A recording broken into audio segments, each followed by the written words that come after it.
Someone asked me a question a while back, and he said he puts the generator on for a film. Does that make him a filmmaker? I said, yes, you're a filmmaker. As far as if that's your part of making a film, if there is a void in that aspect that you cover, if there is a void, and for example, for the generator people, they need to power the gen for people to put their lights on. So what do they fall on? Come on, are we sleeping? They fall on the visual aspect. Why? So if you put on the generator for film, you're a filmmaker. And they understand their craft. Yes. You understand that you have to put on the gen, and then you know that you should put the gen far away from where the sound, where you won't disturb the sound person. So now the question is, what type of filmmaker are you? What type of filmmaker are you? Have you discovered that? Anybody wants to talk? I'm sorry, sometimes you can't discover it because you've not practiced it. Exactly. You know, you've not really thought about it. So maybe not everybody has really thought about it. Yes, but we should have people with interest. Sometimes it starts with interest. Maybe what resonates when you see a movie, what interests you.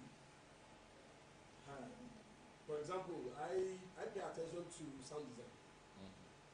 A lot of attention to sound design. Does that make him a filmmaker?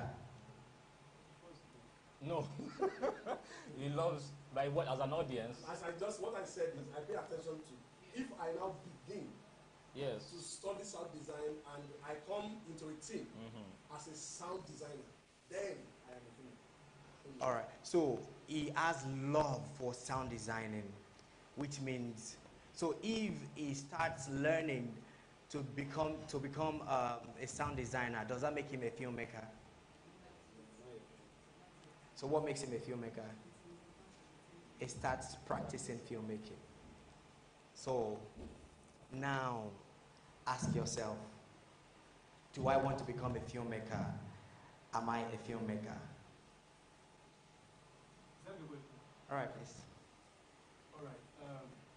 If I'm an editor, film editor, and I have the kind of editor I want to be, like I've seen movies, I've read books about editing, and I know like there are different types of editing or film editor that you can be. Am I a filmmaker? When we have, filmmaker to me is supposed to be like the stage director. Let me use my own background for an example. A director who kind of direct every other component. I have the idea. All right, sorry. So we'll still continue, but before it lands, I need someone to pick up their phone and Google what is filmmaking and who is a filmmaker. So Google will tell you the filmmaker is a director, right? Let's do that. You should continue. So someone should.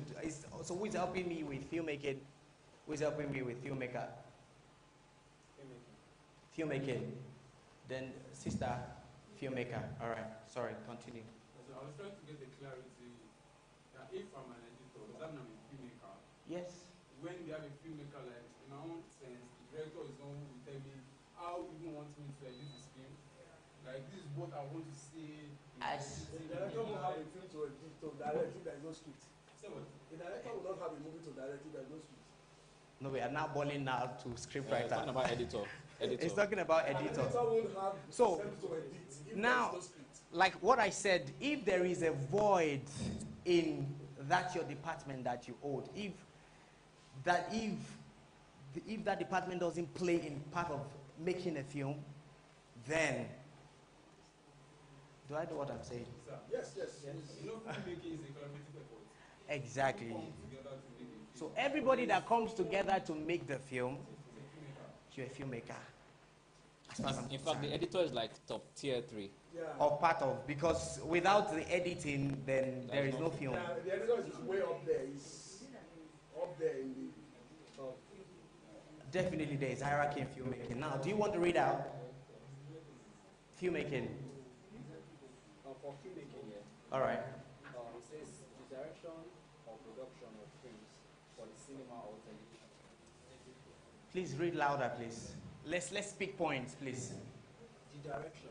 Okay, the direction or production. Of films. For the cinema or television. All right. That's filmmaking. Filmmaking. The direction. I don't know. Come again. The direction production. Or is it or? Or the direction of production. Yeah, direction, production. That's correct, man. Direction or production. The direction or production of films. Of films, exactly. The direction. So, I mean, I don't. So the production also can also be like a manager or a production manager. It's telling us the process. Can be The hierarchy, producer gets the director, and then the production and the direction just at the top. No, the fact that I have or is something that I know it's the messes with my head. Sorry, read again, please.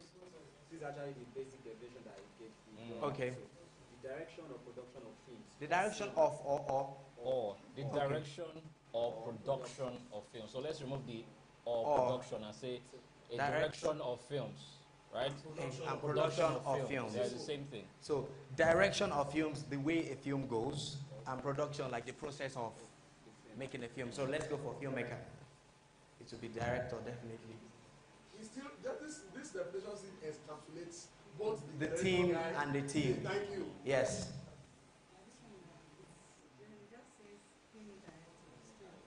Film director. Filmmaker. Definition. Now, the definition is absolutely right, but there is no director without a team. What is it directing if there is nothing to direct? So that doesn't remove the fact that if you put the generator on for a film, you're a filmmaker. So you get my point? So from your idea of the void that you are feeling, yes, it makes you a filmmaker. Yes. Mm-hmm. So if your department will affect the production if nobody is there. For example, a sound person that booms the sound is a filmmaker. Mm-hmm. You can't just they have a name. It makes films. It makes films. As long as you are part of the team that makes a team, that makes you a filmmaker. Now the question now is, have you discovered the type of filmmaker you are? The question is, what are you interested in? So, like he said, there is definitely a difference between a videographer and a cinematographer. What is the difference? The difference is the intentionality behind making a video. They both work with cameras. So, you're a videographer. Videography is the not so intentional or the unintentional aspect of filmmaking. But cinematography, yes, cinematography is when you are intentional about what you want the camera to see. Are we? And who is a cinematographer? Is someone that cinematographs? Someone who directs light. That's the point. Someone who directs light. But a cinematographer is the one that controls everything that goes in front of the camera. That controls how it is being seen by the audience. So, what makes you a videographer is when you are not controlling things. Do you get my point? So you want to film, I want to film him sitting down. The intentionality with cinematography is how I want the audience that would watch perceive him when they watch it. Am I making sense? How the visual tells. Yes. So, as a videographer, I can just come and just do because I just want to capture. Now, as a cinematographer, there is a way to make this room look as if the people inside here are much more than. So that's an intentionality behind what you are filming. You get the point? So now, like he has the camera now, what does he want? What, like the intentionality, so if he can say this is what I want to bring out. And intentionality talks about how you want the audience to perceive it. Cinematography is when you know how to control the shadows, the lights, where you know where to put them, because every type of lighting has a meaning. So a videographer would just come and just light things up. This video that we just showed you in my office, I would take you to my office and then you say, oh, my office is fine. I'm not saying it's not fine, but you would go. Why? Because we were intentional about how we want you to see things. So there is intentionality when it comes to filmmaking generally. I'm just using cinematography as an example. You get my part? So someone, you can just call yourself a director, and that is where I come to say people can, that is where I say there is where you can play with now good filmmaking and bad filmmaking. So a bad original filmmaking, if that sounds right in your ears, is, for example, now you're a director. Many directors, especially in the, I'm not doing this to bring people down, but especially in the Yoruba film industry,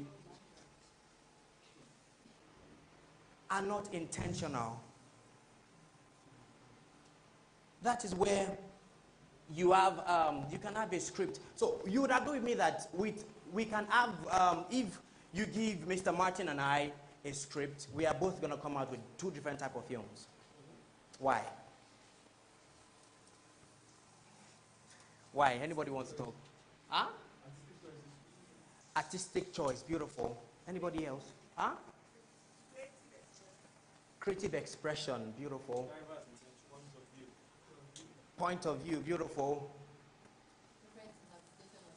Different interpretation of films. So now, I spoke about a cinematographer already. Now let me talk about director. A director controls the artistic aspects of filmmaking. So, give me a script. This is how I do my things. Give me a script. I read it. All I try to do is to convert it to something I can see in my head. If I can't see it, and you're not ready for me to, and this is one of the reasons why you, I mean, I have many people bringing films to my table, but sometimes maybe because of budget or, I mean, I'm always trying to be frugal. But once you bring a script, once I like the story, there's a difference between a script and a film. I'm on track, sir. There is difference between a film and a script. So when we read novels, okay, I mean, how many of us read novels here? I don't know. Okay, you used to. All right. Oh, you read novels too? Novels, when you read novels, and then especially when it's some type of sweet novel, you get pictures in your head. Give that same novel to him, you'll see.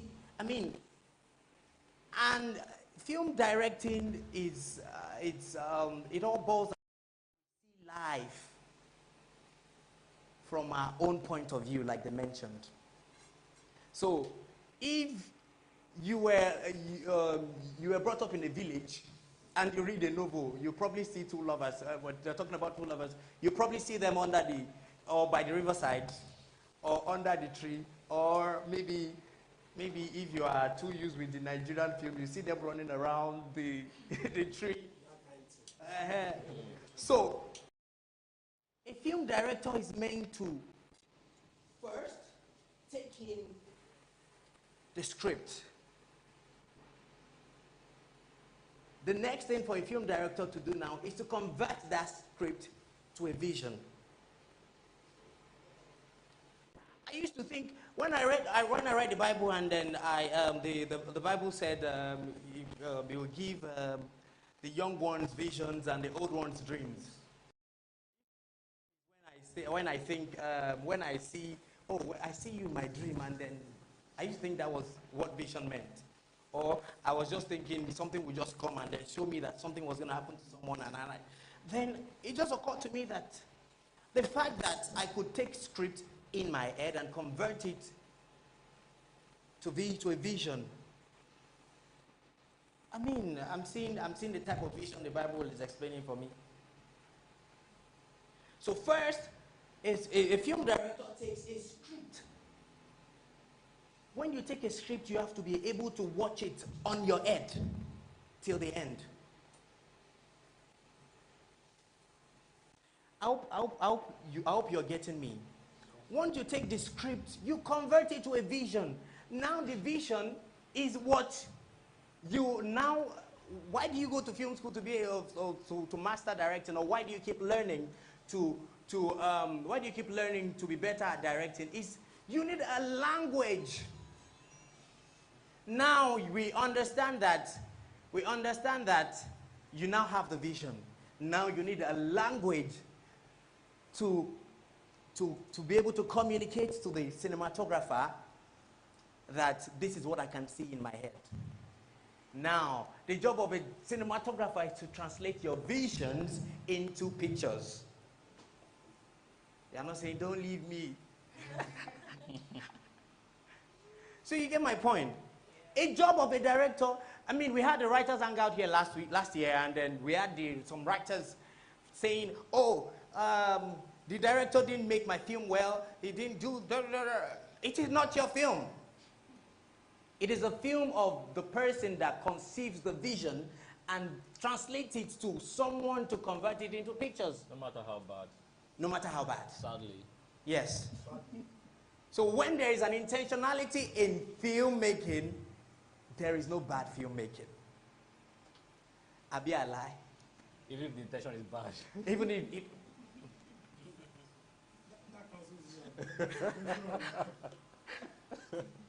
Well, I kind of have a feeling that some movies are not made for everybody. I think bad things are just bad. I mean, that's the point of view. That doesn't stop it from being a film. Yeah, but They are very bad films. Definitely. No. What I'm trying to say is, as long as you're intentional with whatever you're doing, then I don't think there is a bad film. Yeah. What if the concept of the film, as long as it is backed by an intention. No. What I mean is this: you watch some movies and you are sure that the writer or the director didn't do any research. When you watch film, okay, sorry. Before I break you, sir. Sorry, I just want to chip in something. Okay. A film is is meant to be a director's film. Don't go back to writers. Okay, let me say the director. As long as you can see it, you're not reading the script. Okay, so I give you a story. Okay. Now, you are the director now. Yes. And in that story, I present an idea that you give me a script, right? Yes, all right. I give you a script, and I present an idea that maybe it's something I have to do with law, for example. Okay. And I present an idea in that script that is not that by the time we subject it to scrutiny in the legal world, it's wrong. And I give you that kind of a script. Okay. And I think if you shoot it like that, that means as a director you have not done your research. Exactly. So you're saying it was not intentional. It makes it a bad film, for example. I But we're saying the same thing. We're saying the same thing. So it was not intentional with telling that type of story. The intention that's what we're taking it to. The intention is what differentiates. That is when you now know if there is a bad filmmaking. But as long as it was intentional. So even if he tries to check the law and he still realizes that he wants to do it that way. And the director tells you that this is what he has a statement, that is what he wants to do. I think a good example of that would be Tommy Wiseau's The Room is one of the worst films ever made. If you Google it, just Google the worst film ever made. It's like The Room. They made the film with James Franco.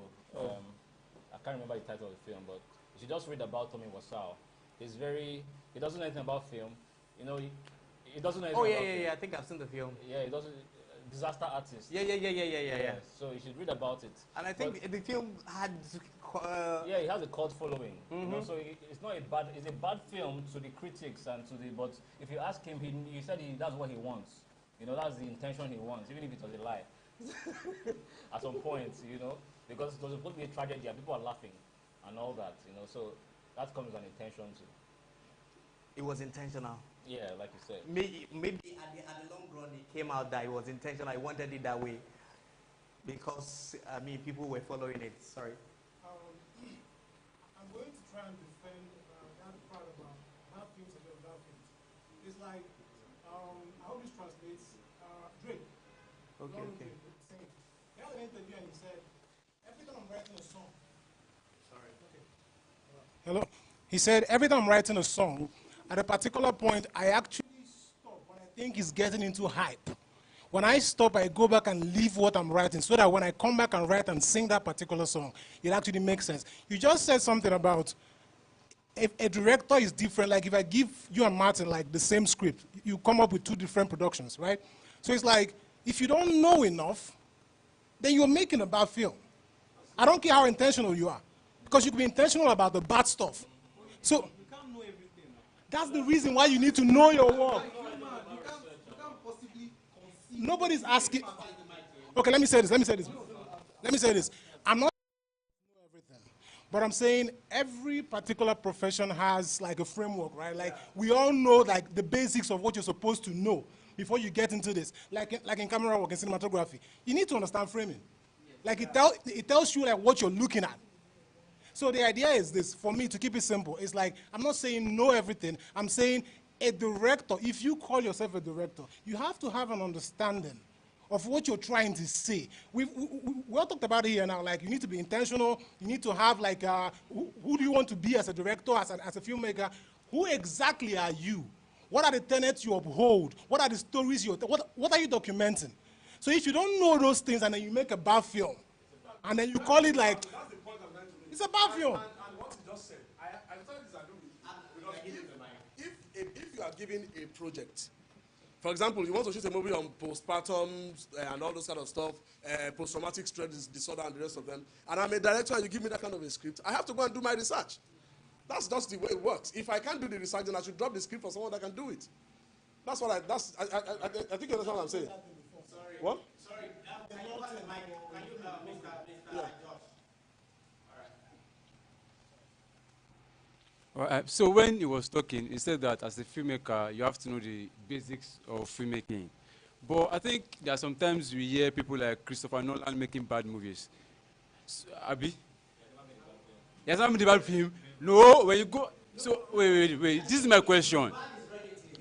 Yes, I was going there that there are metrics to judging what a good film or a bad film is. And when we now bring it to art is subjective. People that we believe are good filmmakers can actually make bad films to some people when it comes to art. There's a general acceptance of what's bad. So what is that general acceptance? Maybe we should talk about that. There's some films you see, like I said, if you watch The Room, right, you watch The Room, it's a, I think let me find another example. I can't really find another example now. But there are some films that were made in the 20s. There was some era of Nollywood, Hollywood, that they were making, those dance films, all those sci-fi kind of films, those films were bad. The jokes fell flat, the intention went flat. There was nothing to be impressed about this film. So the writing was bad. So, the what? You said the jokes were bad. No, I'm talking about elements. Now, there are certain elements, not just the jokes and stuff. Like every element in the film, both from acting to cinematography to the production. Martin, let's use this movie. That sci-fi movie he did. then. Okay. Have you seen that movie? Did you see that movie? Have you seen it? Sci-fi movie that they did. What's that film again? What's the No, no, no, no, no.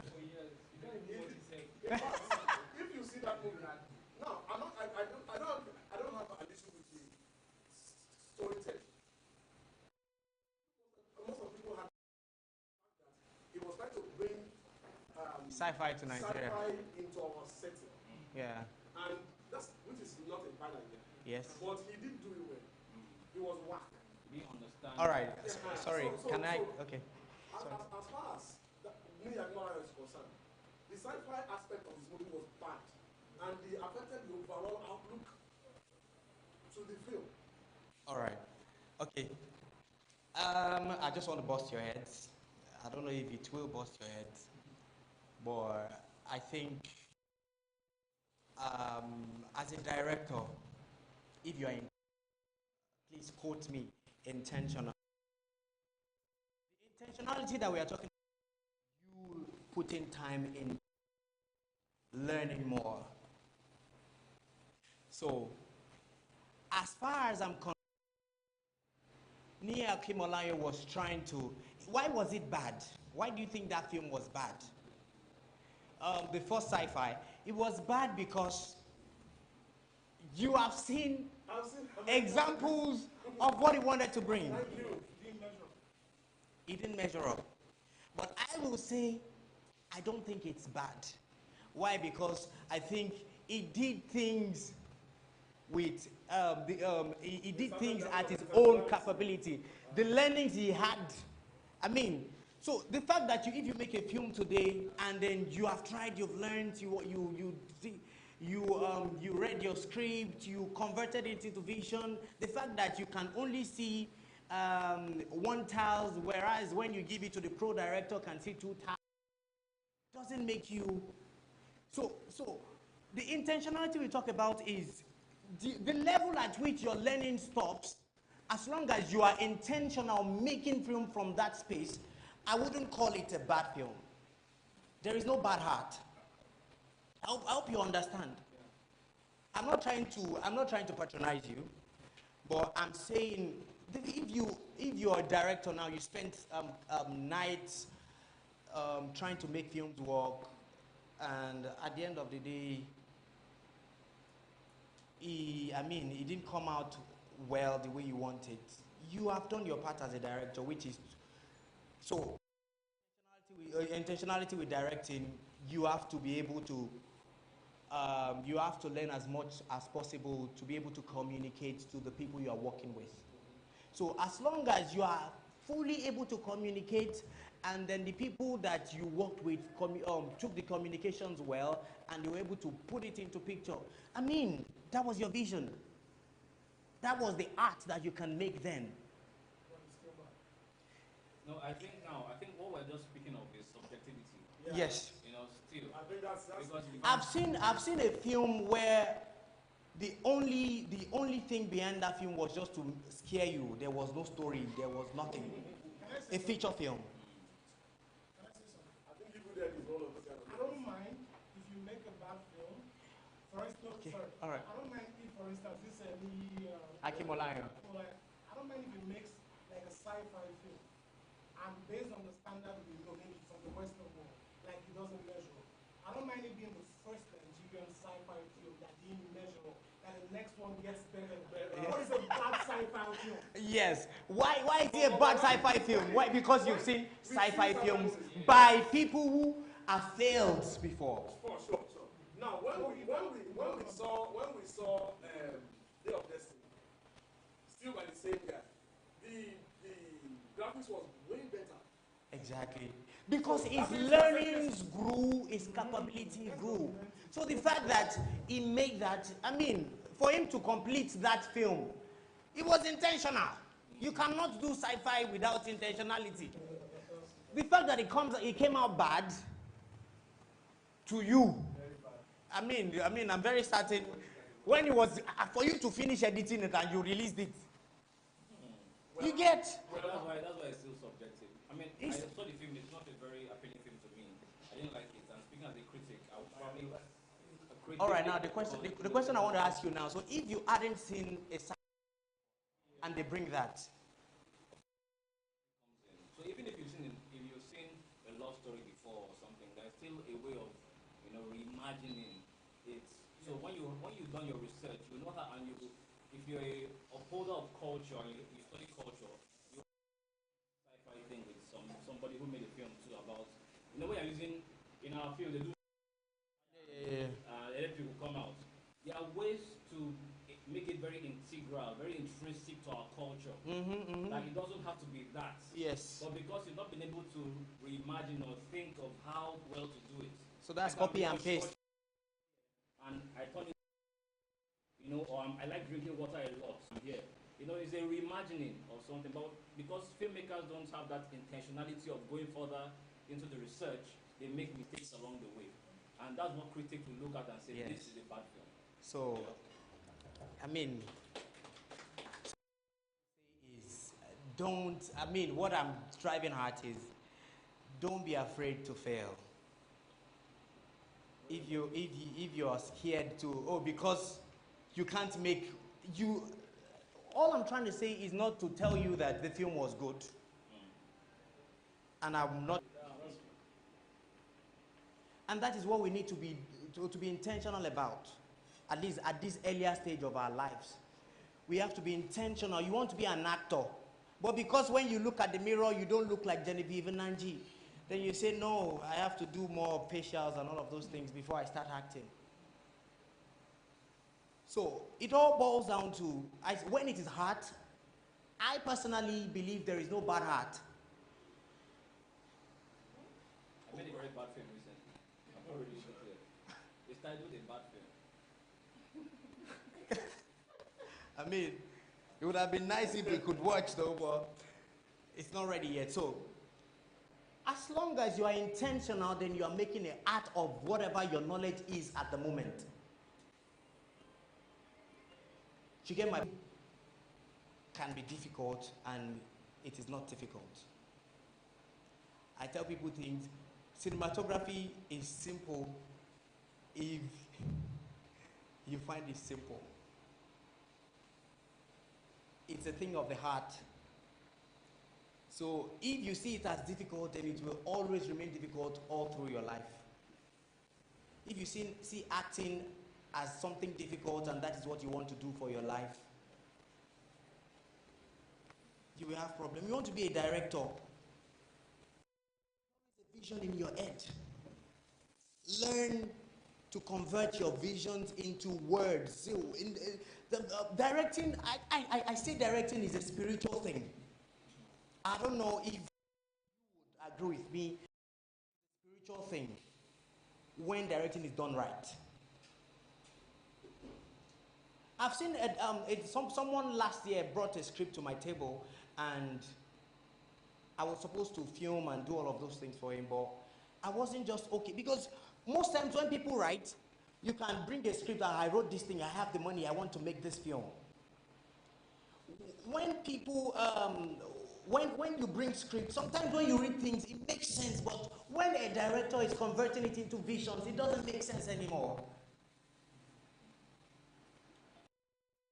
And the visions I'm talking about is when he can see it. That is where you watch films and then most times people are wrongly locationed. You know, when you are wrongly locationed, it can affect your acting. For example, this dialogue that you are rendering is meant to be in a room. And then because you went that morning and then the person that was supposed to give you the access to the room is not around, then you say, okay, let's go and do it at the backyard. There are some, for example, husband and wife, there are things they can talk about in the bedroom that would make sense to you, the audience. And those things, if you wrongly location them, then things will not go the way you want it to go. So sometimes writers will write, and the wife came and then did this to husband, don't worry me, something like that. And then you put that, and the director sees it happening in the bathroom. It's a build. A film, every scene is a build to whatever you're going. So if you break it by not putting it where the director envisions it, it might affect the flow of your film and it affects the way the audience takes it. So we spoke about cinematography. So we spoke about a director being a visionary of a film, sees a vision and has a language to communicate to the team members. So now a cinematographer is a director of photography, which means someone that directs what goes in front of the camera. So the director is to bring the vision and give it to all the involved in filmmaking. For example, this is how I want this is how I want it to sound. This is how I want it to look. I'm gonna play one of my films. It's a 5-minute film. Okay, I think we should play Mr. Martin's film, and then we start discussing from there, from your directorial process, so we can wrap up for directing. Are we bored? All right. So let's put this light off.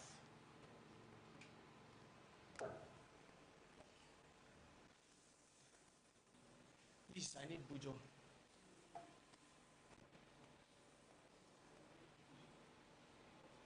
All right. Before that, I can't find it here. They get it.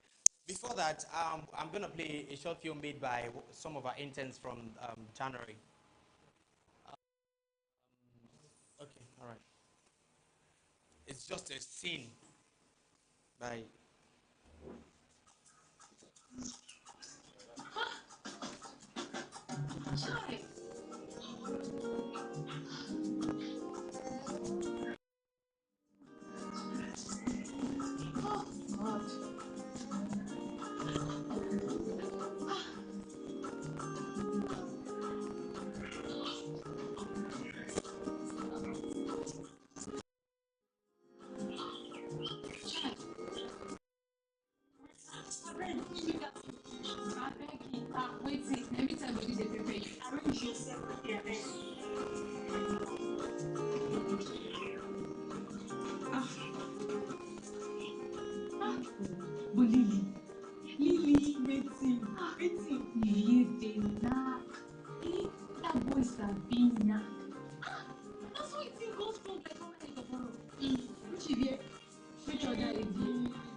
Vivier. I better rest. Baby. Vivier. I love you. Look at me. Look at my eyes. You know the para to be the main cocoa. Eh? Such your face bright like sun. He said the first I set my eyes on you. Baby. Hey. Will you marry me? Wonder. To marry now in this street. Look at it. Like your little. Naive plastic.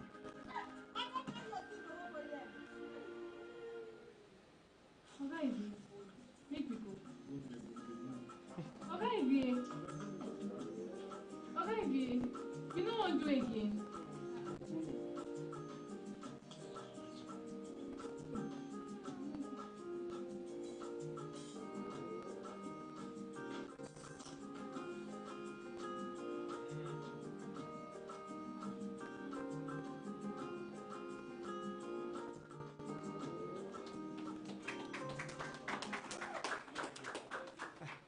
All right. Are they? Is any one of them around? All right. So, okay, have they gone to call? All right. So, come on. Did you watch your film? I mean, this is the first time it's premiering. Did you see it? Yeah, I saw. All right. Do you want to talk? Oh, and we have Ovie here. Evie. Polish my very fluent speaking English, so I had to like do some work on myself in order to get into that character. So after we finished shooting, confession, after we finished shooting this movie, like 2 days, am I going to be like, okay, what's the problem? Why are you still having that face on your face as from chewing gum? And then I'm like, doing like that, and then everybody's like, are you okay? Is the character now? So it was like a whole lot of work for me, but I'm glad I put it off. I mean, I tried. I really did my best. So I'm really too. All right. Okay. I'm just gonna ask her a question, and I want her to answer, which was, she's an intern from she interned here from University of Ibadan, and I was on set when you guys were filming this, stepping like directing of the actors, because I realized theater, how the movement is like, did that. So, and I stepped in. We're doing a lot of gesticulation, and I was projecting because I'm a stage actor, and then you have to project when you're on stage. So Calidad said, "Oh, you are on screen. There's a microphone with you. There's no need to shout." And It would be beautiful if he was here to talk about it.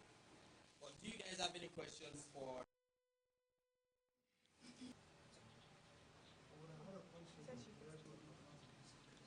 Okay.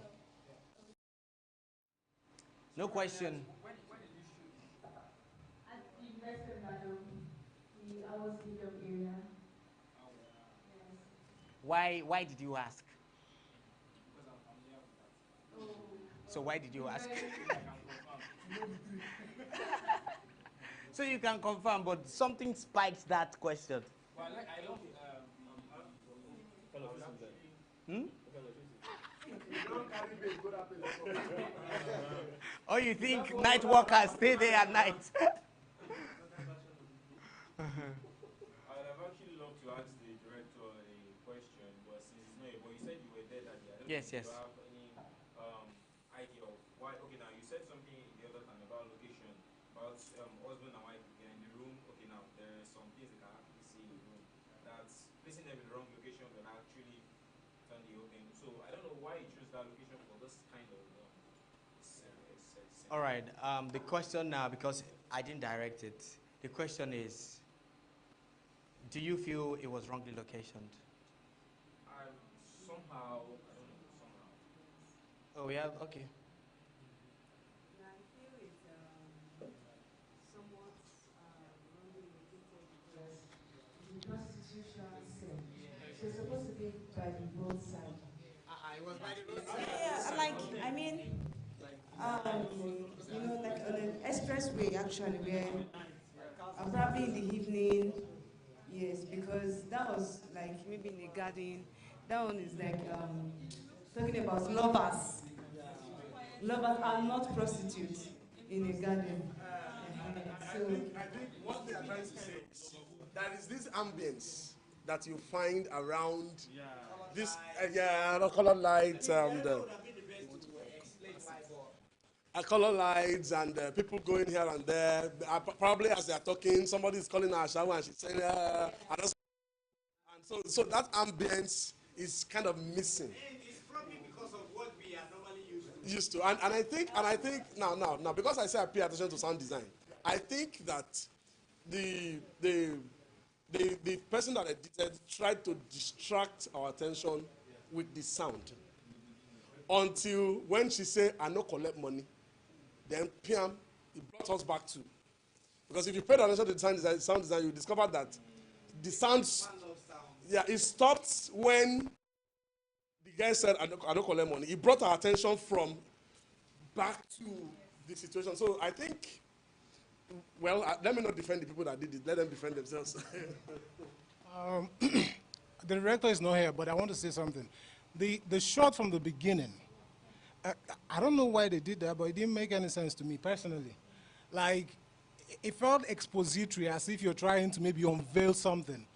But there was nothing to unveil because the sound already encroached into the scene. That's the first thing.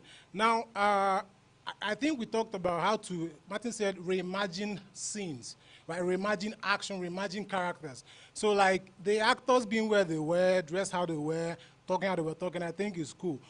But I don't know, like, yeah, yes, I have the opening shot. Then secondly, the, what was it? Those trees.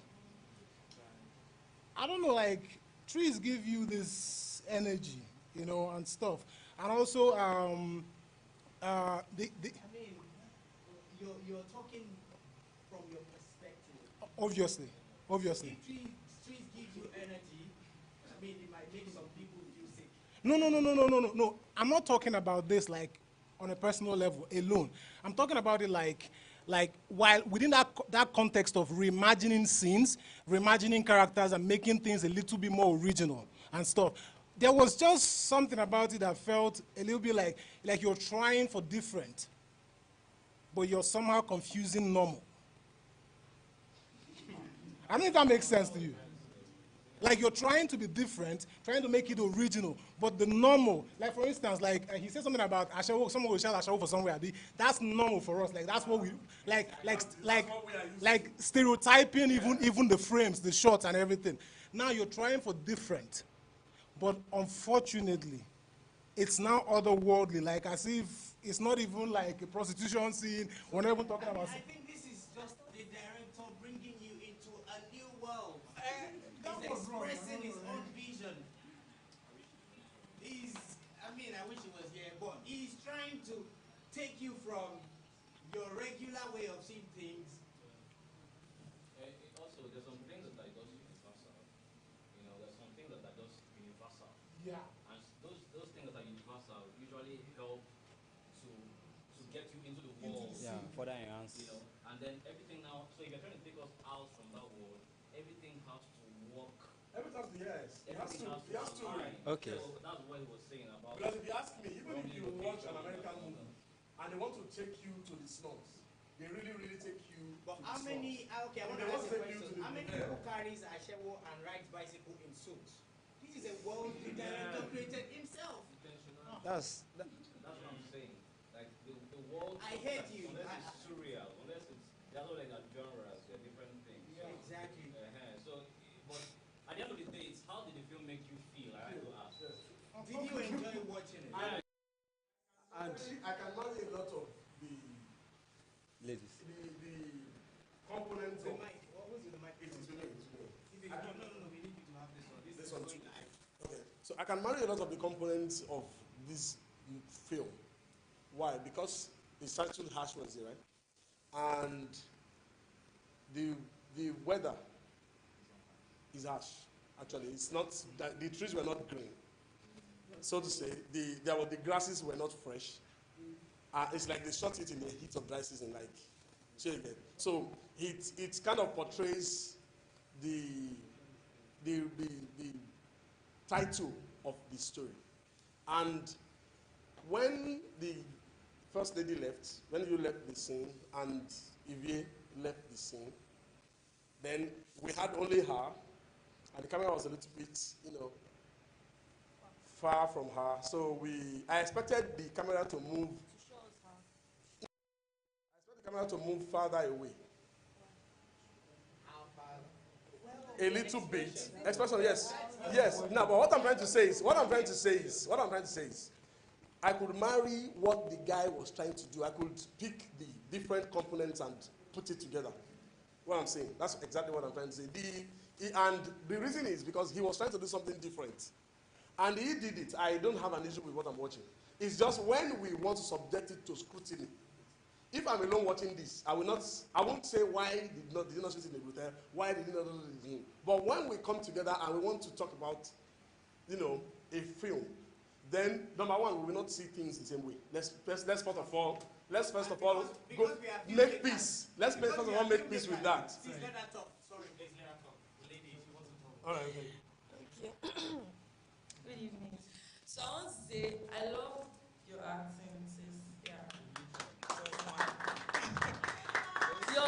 You gave like the expression, it was there, like from the beginning to the end. You kept it like all true. I love that. With the other lady too, it was nice. Well, I was like on the camera guy, so was this scared to come to the front? Like, so just back, give us the face. We want to see the final scenes, we want to see their actions. You're like giving us just mostly the back head, the short headshot and all of that. We want to see the I think that's his idea. I noticed that. It just felt like We could also call this skit making rather than filmmaking. no, yes. See, sorry, as long as you want. Skit making Sorry. is a type of filmmaking. it's not filmmaking. The content creation thing I was talking about before, that's wrong. Whether you like it or not, you believe or not, Okay. It is a type of filmmaking. That's what It is an aspect of filmmaking. That's what they argue with. The point is this, like the difference between that content creation. Think of it this way: cinematic filmmaking as well. A lot of like all these cuts, editing and whatever. It's like basically like you walking. Cinematic doesn't encourage. I say it doesn't encourage a lot of things. Like one takes. So, I mean, I think you're talking based on how you would have expressed this. Sorry, as long like you think about intentions here, as long as the director has his own intention, allow us enjoy what we are watching too. I don't want to just be Maybe he seeing. wants you to feel the way you're feeling. Don't make me feel the way I feel. Allow me to enjoy the face. Yes, he wants. Yes, I understand. More of it. Okay, that's another angle, but just allow us to see the beautiful faces and see more of. But it's a beautiful work. I like it. Thank you very much. Okay, all right. No. He wants to say something. I just need to make a small announcement. If you're not with this mic, despite the fact that you're with this one, please don't talk yet till you get this one. Thank you very much. Okay, so quickly, as regards the film we just watched, I already understood it to an extent because when Calidad was talking, he said interns, and he also said, I think they were theater students. Yes. Was the director to an intern? Yes. Okay, so from that, I got the picture based on someone that has been used to a kind of video recording or acting, and he had to shoot something. And with the shot he started with, I feel like, okay, he just wanted to put some certain things into play as regards shooting. So he started with a boom shot, I think, and he was just trying to try, because it was a one scene, so I feel he was trying to put like some components together to actually actualize that. So I didn't critique him as regards that. And also, when it comes to the location, I think it's because we are already stereotyped in a kind of way that we expect some certain things to look. While I was watching it, I was not even thinking like I was expecting them to be in an harsh environment. I was not, because we already stereotyped that this is how this place is meant to be and all. And also, for instance, now the person that already knows that this place is somewhere in UI already has a change of mindset that is this not how? So it twists our reasoning and how we see and how we paint it. So overall, I think it was a short film that I really enjoyed, and I love how it came out. All right, anybody who wants to? Okay, sorry. I'll say something. Okay, let this man say something.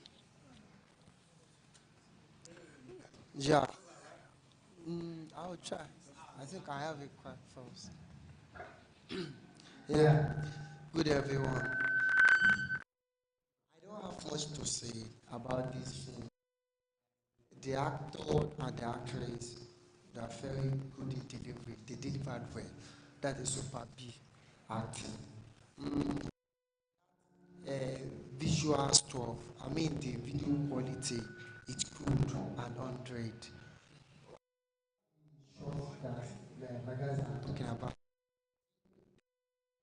Show the video did what you want to do in this script. So because we have close shots, wide shots, see you.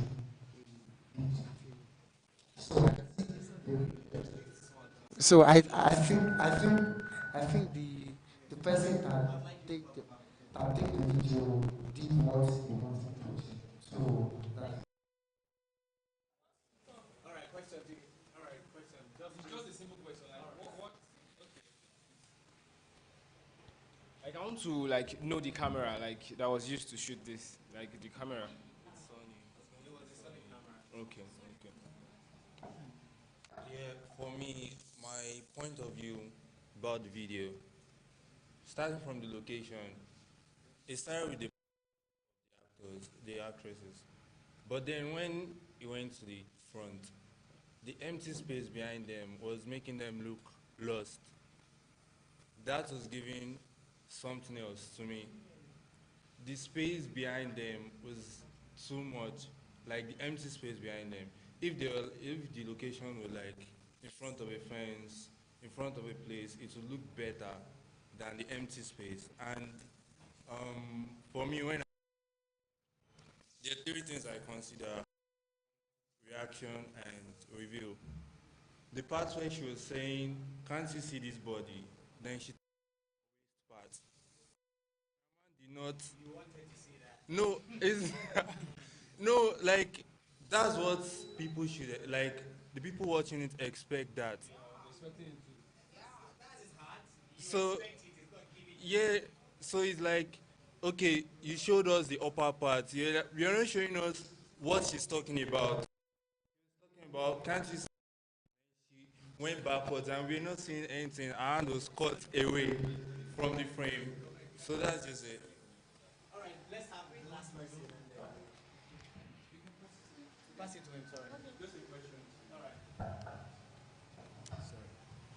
So since morning you've been talking about intention to defend people's choices. So from my own experience, from art, theater, stage, you can have and you can make the wrong intentions on stage when you are directing, and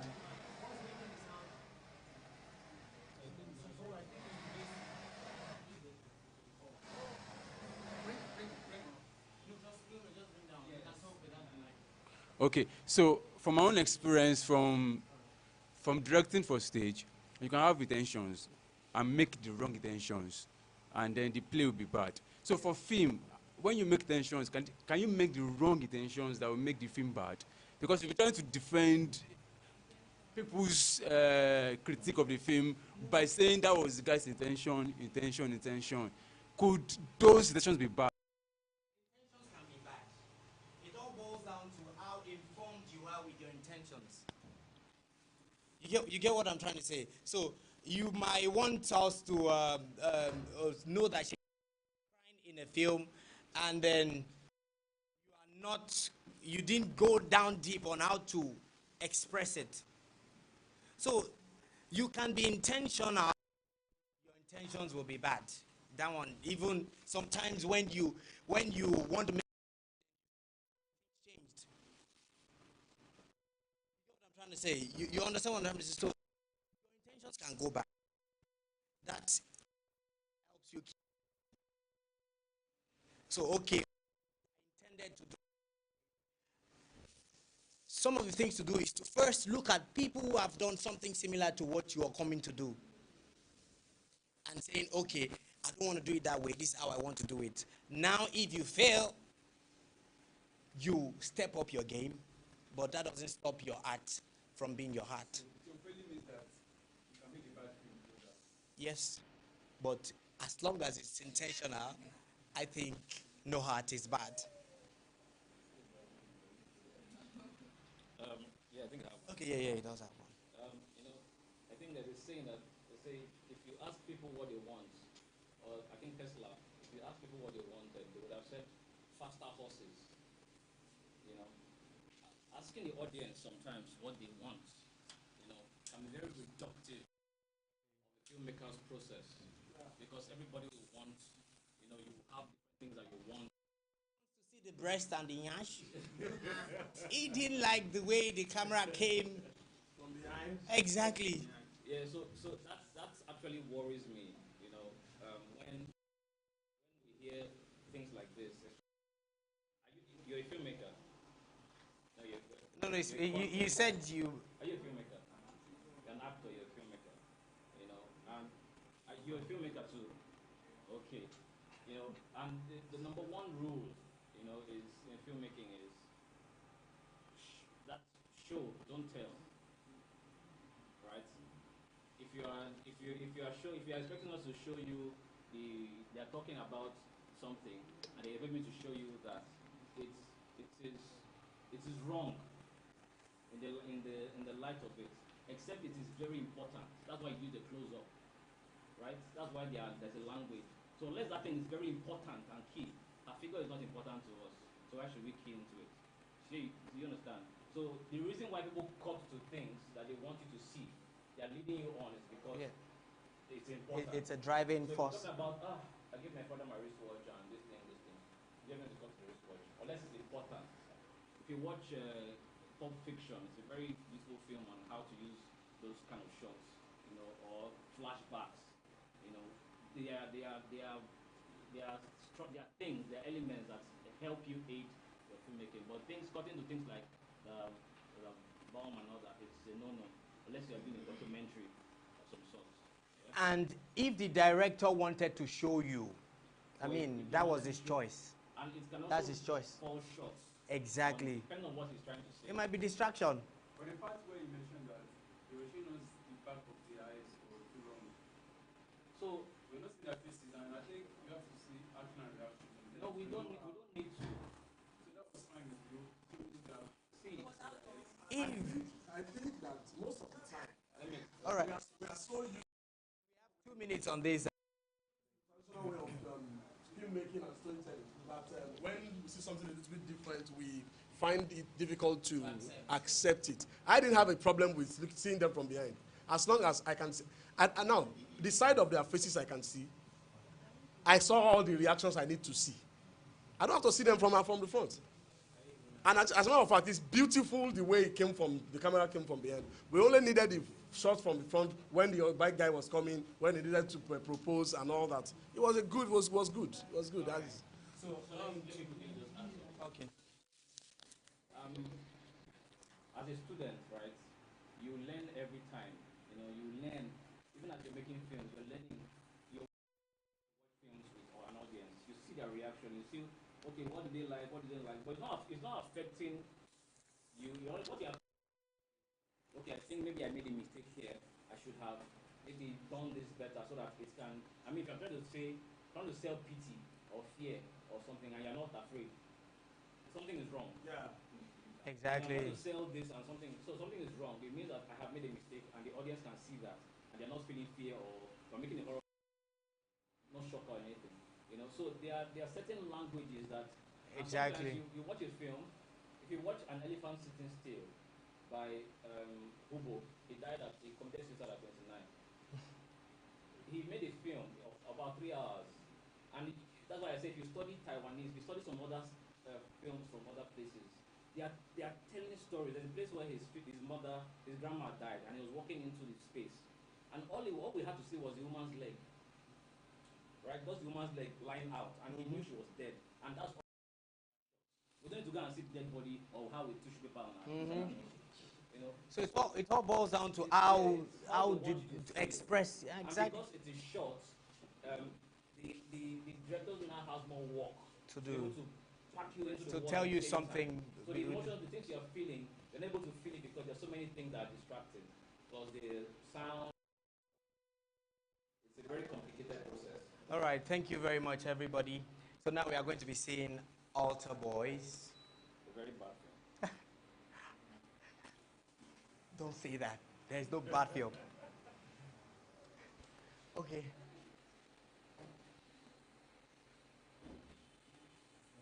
Do you have this one? Okay.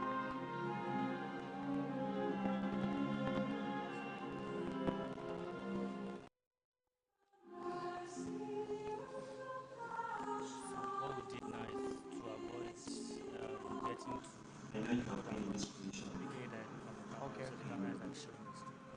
But this is not because of the color of the skin, but because some people are meant to lie with the righteousness of others. Do you get it? This is the way God created us. God is king over us. He wants us to submit to his will. That's why some people like to play God. This is God in us. But little do they know about appearance and reality. Marianne winked at him, and he likes Marianne. Her smile, her eyes, her beauty, the way she walks and the way she talks. And she winked at him for Christ's sake. But how could he have known that she was a cheerful giver? And God loves a cheerful giver. The irony. The mercy of God is for those like me. The mercy of God is for those like me, like me. Those who pray and those who practice the doctrine of the church. We are messengers of God, sent to cast sinners into hell.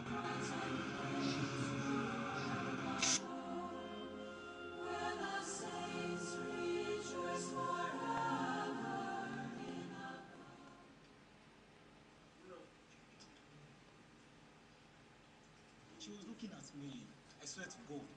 She was sitting in front and I was carrying the cross. She even winked at me. Yeah, she winks at everybody, bro. What do you mean? Last week, I was in the church toilet after evening mass. Mado. Hey. How far away? What's good now? Fine. Those lips. Those lips. I feel them again. If I catch those lips. So, Why now? I have to practice now. Wait. You continue.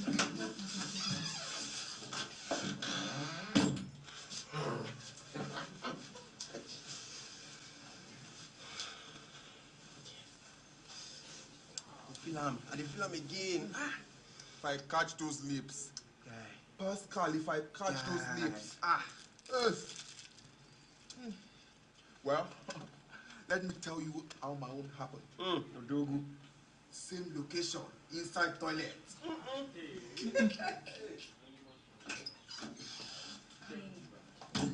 Now lie. You guys are lying. You should shut up. You guys are lying. You guys are funny, Pascal, I tell you, if I catch him, if I nab that girl, hey. I have to practice. But today is Sunday now. I have a major meeting. But you are not part of them. I'm joining them today.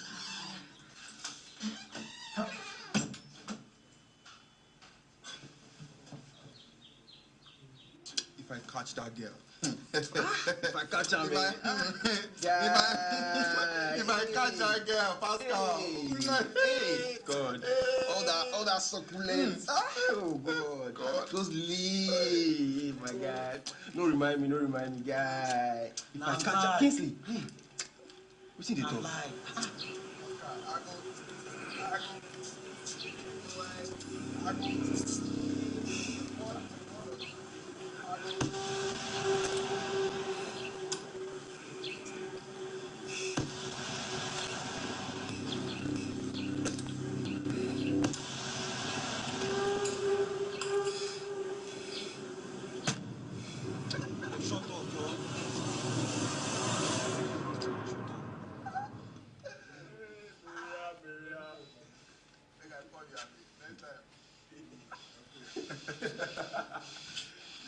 My G, Pascal.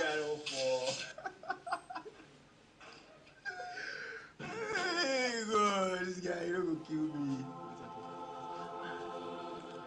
Marianne. Hi,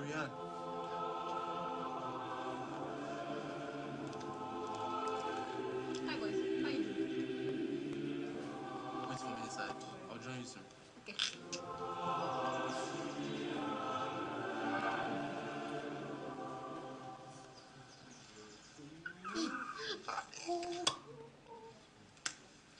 Guy, She winked at me. She winks at everybody. Hey, where's my money? We had a bet. calm down now. Guy, forget that one. Guy, you do how you do Simple. She winked at me. Don't leave me. Don't leave me. I'll see you guys in a bit. My nigga.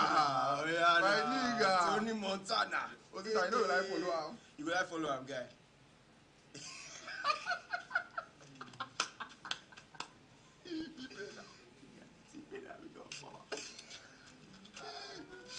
No vessel.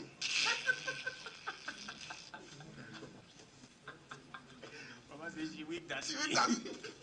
Oh, sit down. Lover boy.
The mercy of God is for those like me, those who pray, and those who practice the doctrine of the church.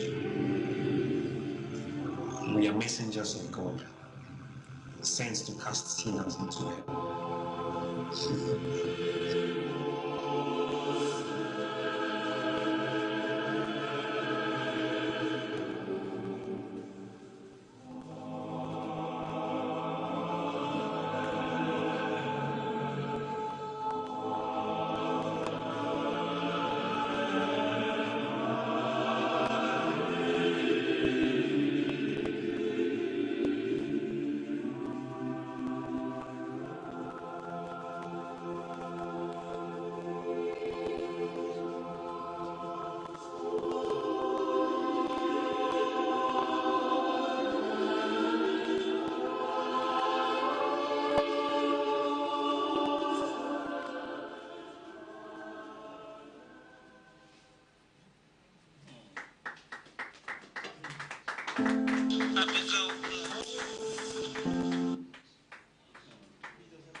director is here. He's a critic, so I'm sure he doesn't mind. You want to say something? I think I would like to just ask a question. Okay. Like I will always do, how did the film make you feel? I think that's more important to me. All right. Sorry. Okay, all right. So I almost spoke up. Thank you. I've seen the film before, being your student. Yeah. So, and I've always wanted to ask the question. So I think this, like, particularly or personally, I like stories in films. Like, that's the first thing I look out for. Stories, the plot. You as a filmmaker, do you consider storytelling, like story? How do you approach story in your films? Okay, well, first it has to be personal, right? It has to be personal. It has to come from a very personal place, whether from personal experience or from observing, right? Or from, basically observing people's stories and researching. So when I get a story to make a film, the process is usually, when I think of a story, I think of concept. I think of how I want to tell it, right? I think of an emotion, right? From that story, or what I want to feel myself, or what ticks me, right? And how I probably want the audience, those watching it, to feel afterwards, whether during or after. So, for me, let me not preempt, your feelings.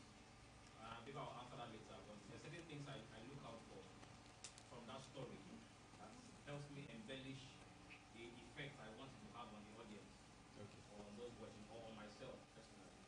So, to answer your own question of how the film made me feel,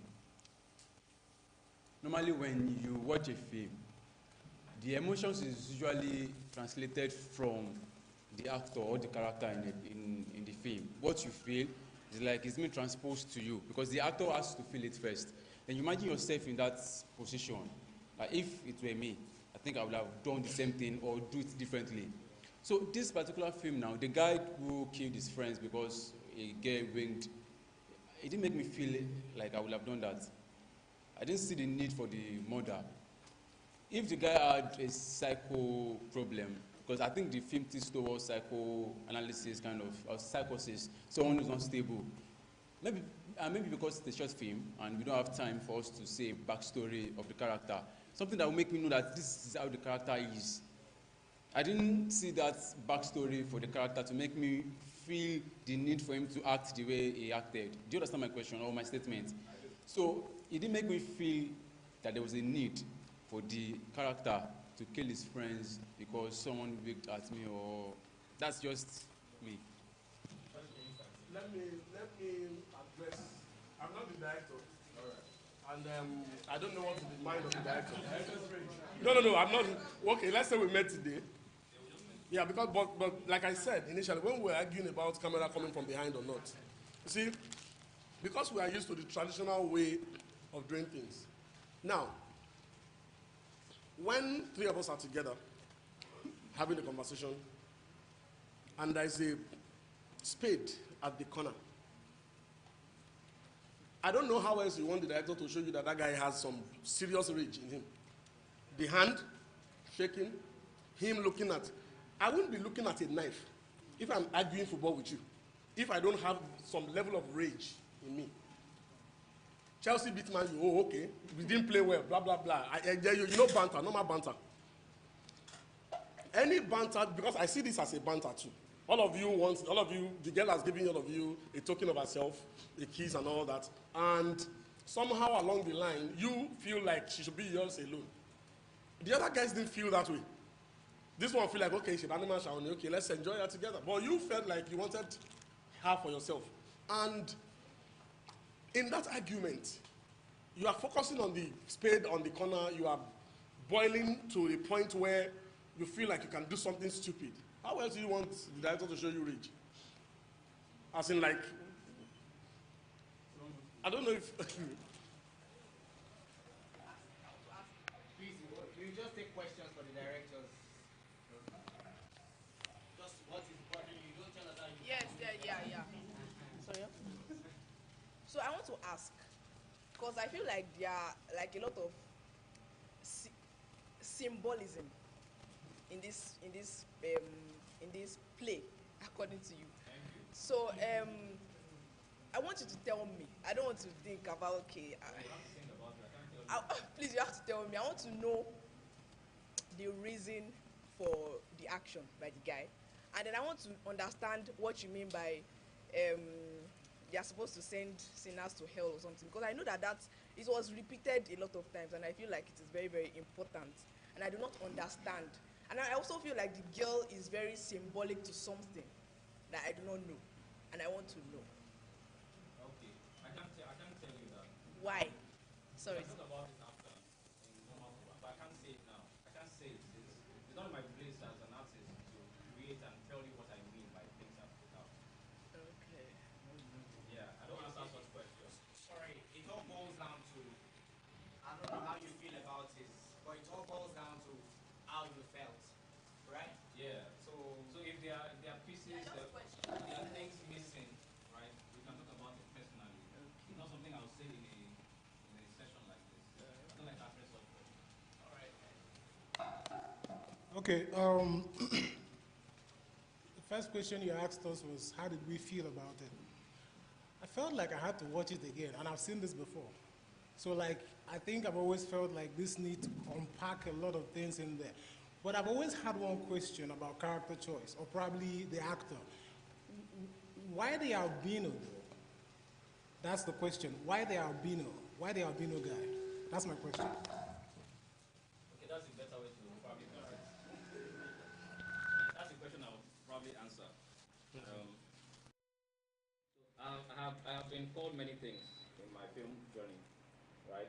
And somebody did some investor, right, refused to give me a certain to come into an investment because the person called me a what's the word these days? Minority something. I play down on the minority, in a way. So when you ask the question of the albino, you say why the albino? And to me personally, I never thought about it. I never thought about the skin color. I never thought about this person. The way you do, probably you see a white man and a black man. The idea never came to my head when casting, because these guys, this is their first time actually acting for a screen. This is 2020. 4 years ago, and they didn't. Yeah, so it doesn't come to mind as a question for me. So the question of why the albino. But that skin color played a role. Exactly. It got to play a role. I mean, I would have thought you did that intentionally.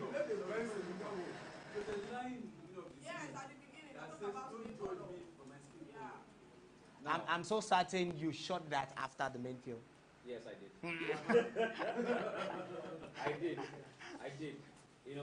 Like sometimes when you take your film through certain corners, and people are talking about it, they'll give you suggestions. So it's either for you to work on it or leave it. So I felt to add that at the beginning to probably help some context of certain things. But intentionally, I did not think of the color of the skin. And to me, I feel that's a good thing for my mind, because I'm very brutal with such things. So I would have thought about, an albino is killing people on the rampage, or maybe you wear like the band or the roads for Eyo, the people that wore the Eyo masquerade in Dams of Lagos was it? Yeah. To shoot. So those things are very critical in filmmaking that you have to consider. So people don't, and if you put it, if you put it intentionally, you have to defend it or talk about it. So if it was intentional, I would have said, but it was, I won't lie to you, it was not intentional in the original stage of things. He was not supposed to play that character, and somebody just said, why not try Usman? And I said, okay, let's do it, And then when it started playing out, it was on set that I said, oh my God, this guy gives me the creeps that you want. Blood and everything on his face, like the color actually comes out better as a killer of some sort or something. So that was just it. So it was not an originally All right. It's not a question. I just want to say this, like, based on this movie, I think now my definition for filmmaking is much more than storytelling and much more like tapping from something higher. Okay, it makes sense. Like tapping from a source that you can't see but feel. You did not know that this is how it's going to be. This is not. You did not know that this is how we are going to react to this. So filmmaking to me is like tapping from an unknown source to now compress it visually and send it out so it will resonate to people. Yeah, I totally agree. You know, sometimes that's why we talk about dream and vision. I dream a lot about my films, about my plays, my rough plays. If I don't dream it, I can't make it. And sometimes some ideas come to you. It's a personal experience for me. I was an altar boy, and I saw the things that, in fact, I would say I was the albino, you know, in my own, because we have seniors, there's a hierarchy. There are senior boys, altar boys, and there are junior. And the things those are doing, they're talking to girls and smoking in one corner and I was watching from a very honest and innocent point of view. So that was me putting myself in that position, like, what could I have done if this thing happened, or something like this? Just what if, So it's from a higher, sometimes from a. You follow David Lynch, who is a surrealist, or the paintings of Salvador Dali. I always enjoy surrealism, concept like that. But sometimes you can't. Sometimes you go on the field and that's why I make in my rough plays. I usually know the end, but I don't know what the middle is going to be. So when we're on set and we are shooting, I'm like, what do you think it can be? You're an actor, I give you this scene. What can you make of it? What can we make of this plot? And we go. And then in the editing room, I pick it up and I say, because I edit myself too, and I edit it. And I say, okay, I think this is the story I can also tell like this. So I just play around it. It's like you're spontaneous about the process. So that's what gives me joy about it. I'm not making money from this or anything. If I was making money from it, I'll probably be more, not intentional in terms of money purposes and the ability to answer many of the questions, at least 60% of these questions. So, but this for me is play. It's me trying to boost my creative juice and answer questions that I don't even know the answers to, or maybe ask myself questions that I might not know the answers to. That the answers will come from you. It's like you've seen a painting and then you're giving different, answers. And the artist is like, oh, I didn't think about that, but it is what it is. Different people. So yeah, from it's a higher hard. Power, from God. All right. Thank you very much. So quickly, I mean your film is. All right. Can we put the light off? We see one more. We see Big Josh's short film, and then you see my film. That'll be my. I have a short film, a 5-minute film, and that's the last thing I'll show you for today.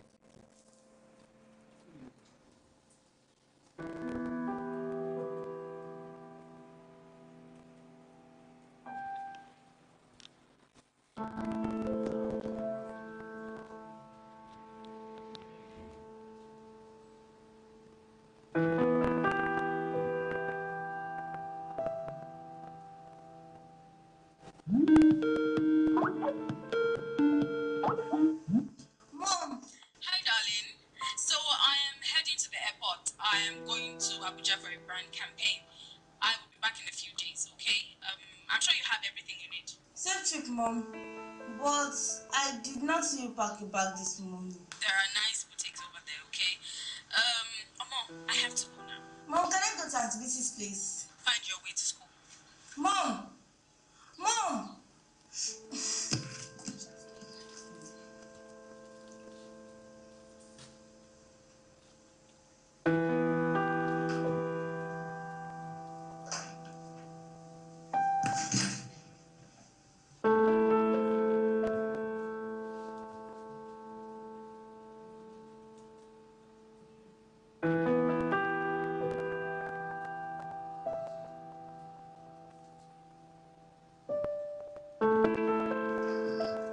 I'm on my way to the office. Yes. My new place is just around the corner. I'll be there in a minute. No. Yes, yeah. Guy, open the gate for me. Don't. I'm on my way, yes.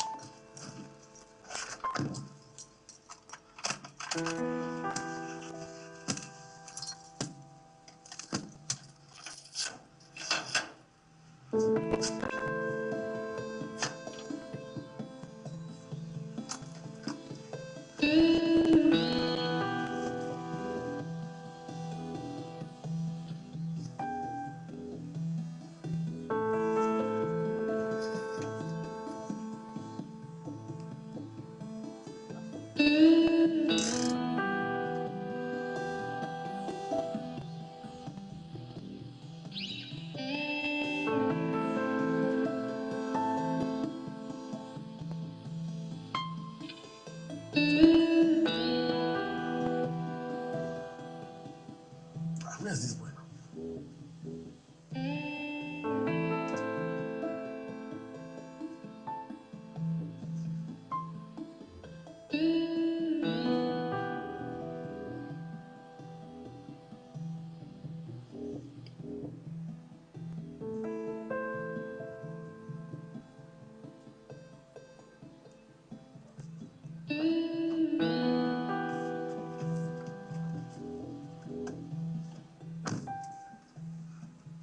Hey.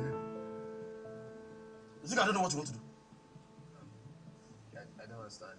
You think I don't know what you want to do? What's that? Okay. It first took you forever to run the gate. Just because you were saying that girl. I wasn't serious. Now what you want to do is pick up your laptop. Because you have seen her uniform, you want to break into their database and search for her so that you can mess up with her life. Just check her and see, I taught you this hacking thing. No, what do you want to do? No, is this not what you do? You can't keep going around hacking people.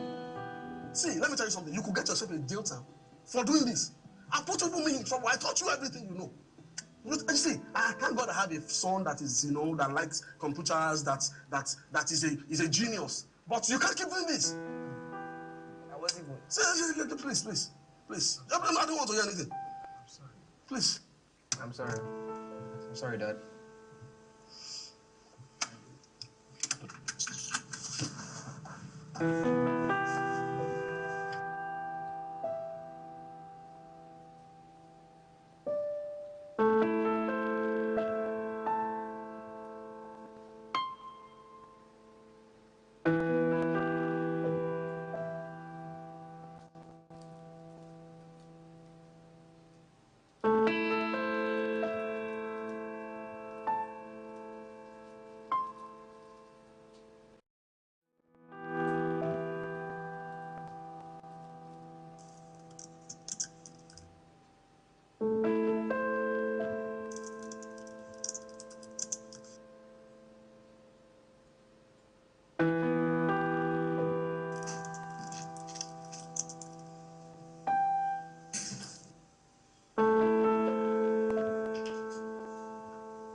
Come in, Omo. I know it's you.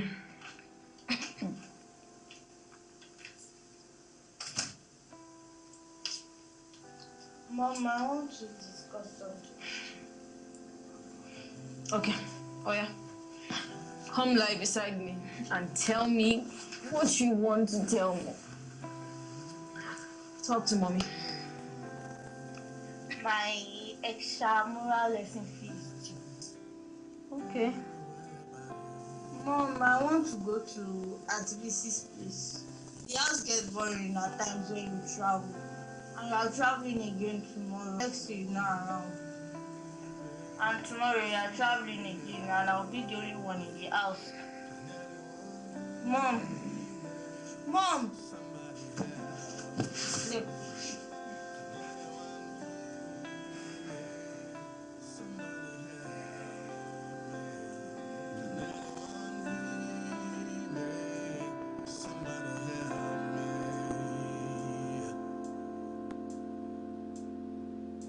I'd rather be anywhere but here. I'd rather be far away from here. I'd rather be anywhere but here. I'd rather be far away from here. Can anyone hear me? Somebody help me. Can anyone hear me? Somebody help me. Can anyone hear me? Somebody help me. Can anyone hear me? Somebody help me. Hello! What are you doing there? You're supposed to be in the house. I'm talking. Will you come here? Hello! Will you come here? What is wrong with you? Move it! Hi. Hey. Hi, what's up? How are you? Yeah, I'm good, What's going on? She's just my watch, she's being naughty. Everything is good. I can see the way you are. No, sir. Everything is good. So, are you new to this area? Yes, I just moved in here. Oh, welcome, sir. That's nice. What's your name, sir? Okay, my name is Alex. Oh, it's a pleasure. Nice to meet you, sir. Yeah, thank you. You're welcome. We'll be going. Thank you very much.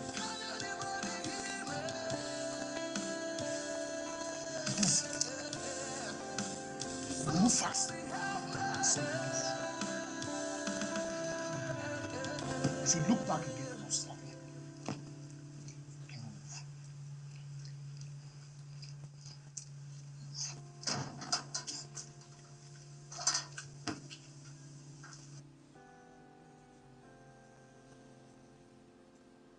All their style campaigns are done at the moment, sir. And why is that? Their contract with us is till the end of the year, and all the rewards I'm getting in my mail are activations. Sir, the scandal with KB Rocks, the brand ambassador for their stout line is the reason why their campaigns are down, sir. We are going to rectify that as soon as possible, because as soon as we sign a new artist, sir. Please get that done as soon as possible. Very sure, sir. Thank you. Yes, sir. Really? Thank you, honey. Yeah, drop it down there. Thank you. What is wrong with you, huh? You kept on stroking me despite almost presence. Please. She's a big girl. Come on. Which big girl? That clingy thing. I beg you.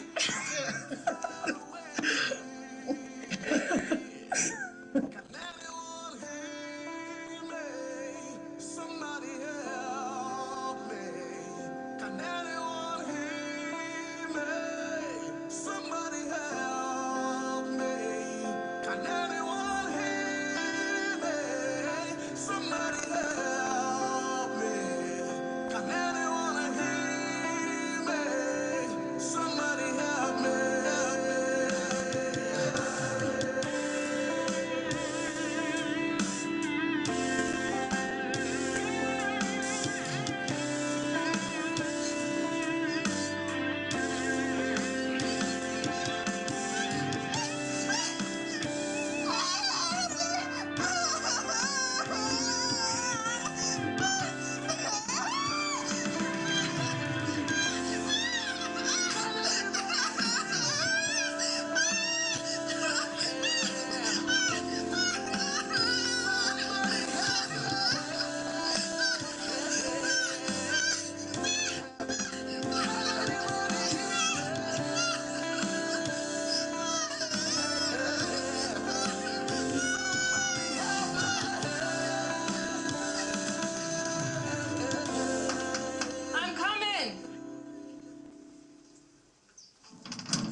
Good evening, madam. Good evening. How can I help you? Yes, we are officers from Area D Command, and I am Officer George, and this is my partner, Officer Chukwu. May we come in? Thank you, madam. Oh, what a lovely apartment you have here. Thank you. Yes, as we said earlier, we are officers from Area D Command, and we are looking for a certain Mr. Alex Obodo, yes. And we have reasons to believe that he stays here. Yes, and I hope there is no problem. That's the madman! That's the madman! Excuse me! Mind your language. And what the hell is going on here? Madam, we have reasons to believe that Mr. Alex has been involved in acts of molestation and abuse, and we want to take him in for questioning. Just sit down. You are joking, right? wait. This can't be true, right? We are sorry, madam. Sorry, excuse me. Please, what on earth is going on? You are under arrest for molestation and harassment. Molestation and harassment? Who did I molest or harass? Let's book him. Do you know Miss Omo Williams?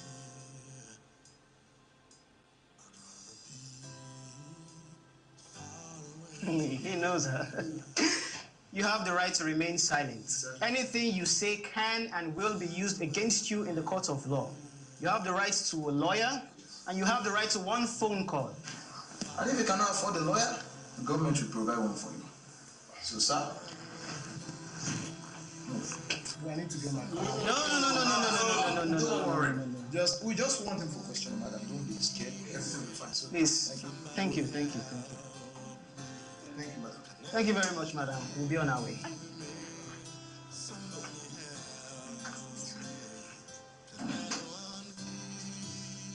Is it true? Mugbe.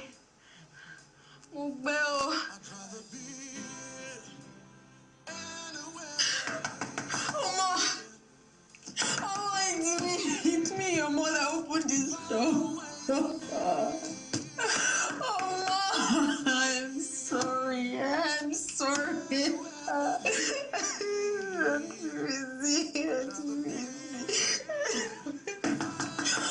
It's me, who put this door.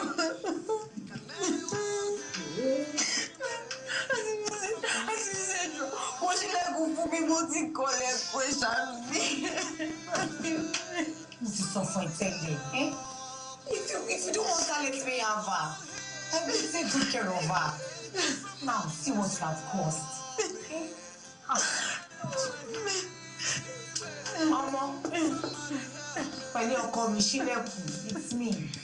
Ọkọ mi. Jọ ṣílẹ̀kùn, ọlọ́wọ́ orí mi, ó ṣe.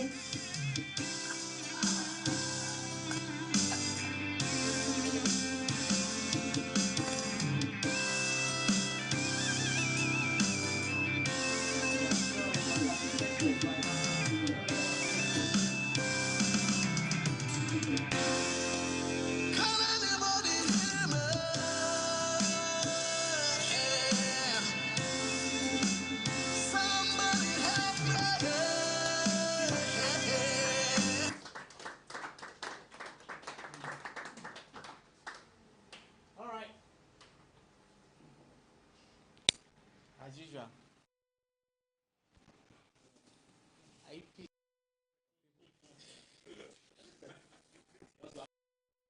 How do you feel?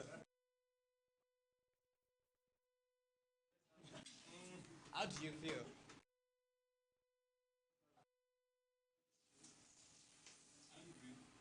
Angry. I mean, you're mad at.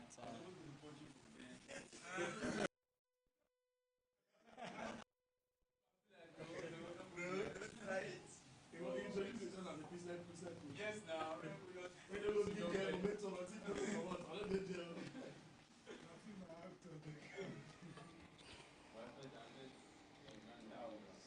You feel some sacrifice. I mean, I'm sure that's what you wanted them to feel. What? Anger. Anger. Emotions running through your veins, wishing that you could help out. All right, she has something to say. I'd be glad to pass you the mic. Okay, so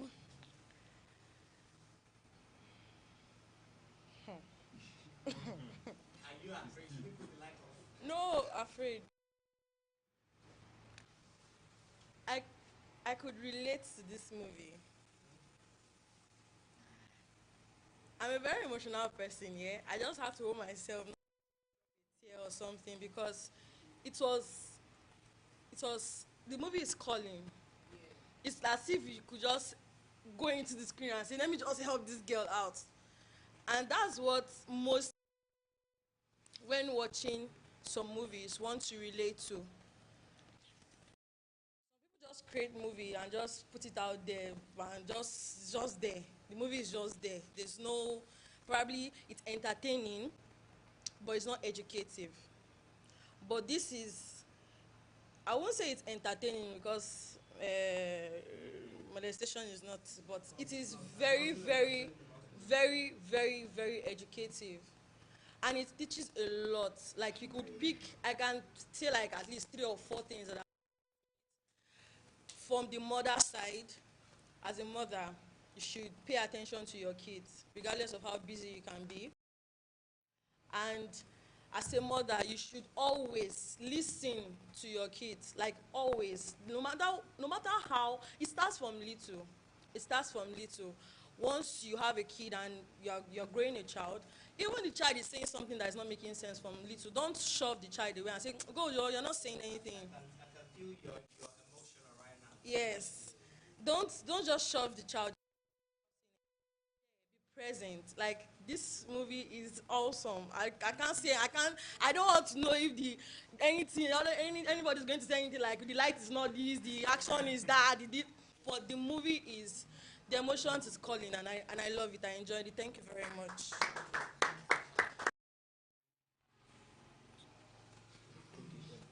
So, initially when we were speaking, I said I love stories in movies. Like, my first thing I look out for is story.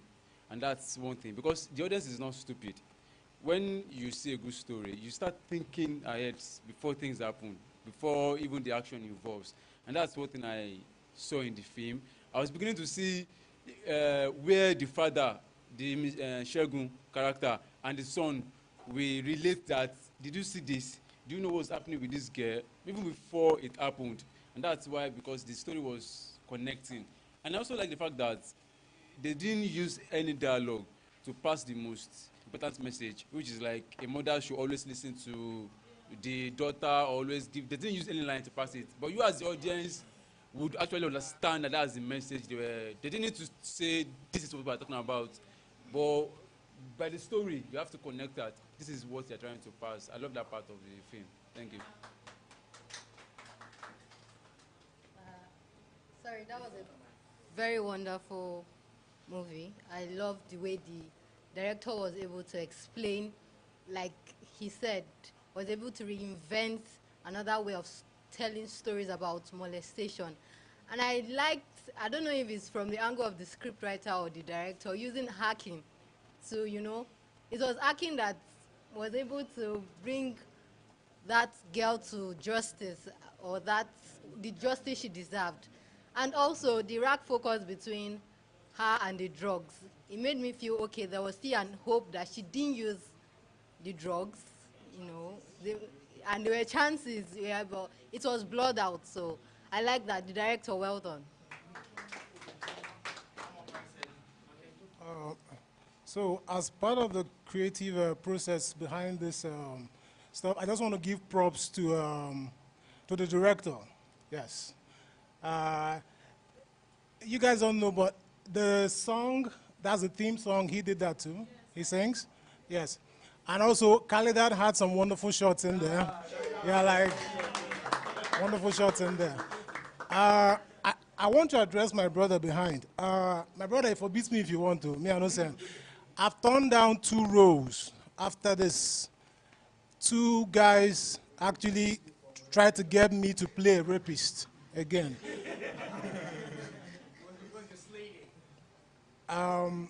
Like she said, it's not entertaining at all. That's not something that should happen. Every time I see this, I feel like tearing up. Like, it's not me trying to make him. Actually cried on set. Like, the actress. yeah.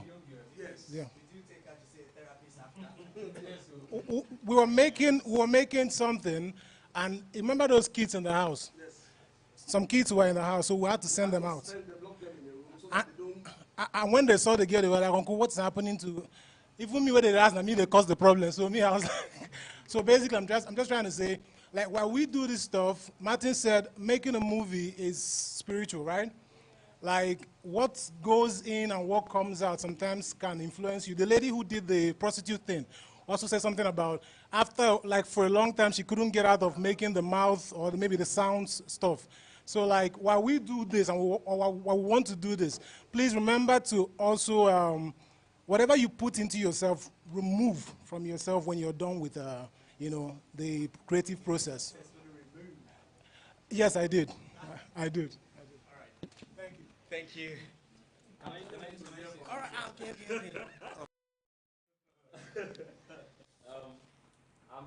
You know, it's hard to be a filmmaker and a critic. It's not. Yeah? It's not. You have proved that today. Yeah, I tried to, you know, make it, you know, very integral to the process. It's very hard to make a film and be a critic because I critique films and I write about films and I always write about them in a very understanding way, the way it makes me feel. That's why I always ask that question, how it makes me feel. You know, relating this with seeing the reaction from the audience about the film. The film didn't make me feel that way. It didn't, because there's some certain things that would have helped me, that's personal, feel that way. I felt the song was too much, you know, and you know when you are showing and telling, I'm also coming from an angle of cinema, you know. I would have just, I think the stars were too much too. You know, the stars were too much. I'm not a fan of it. Ways to join things. To join things, to transition without those stars, you know. But this, you know, keyed in. That's why they can forgive. The rest of the things. They don't see any other thing. They don't see any other thing. That was why I said I wanted to hear. Yeah, it's a very. When I dropped this, yeah, I sent it to Victor Sanchez Alao.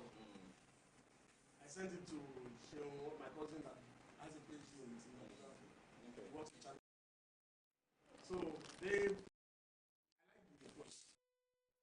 That's not what we want. Yeah. That's not what so we're I know they were also I brought you also, but that's that I was part of the making process. Yes.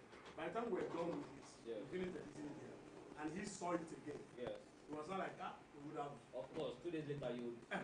So I kind of, that's why I said I will not take. I love everything everybody has said. Yes. Now you connect to the movie, you connect to the story. Yes. I connect to the story too. As a matter of fact, I was, if not because the light was off, you have seen me, you know, still watching it again. Yeah. Now, but the hallmark of a good work is to do a better.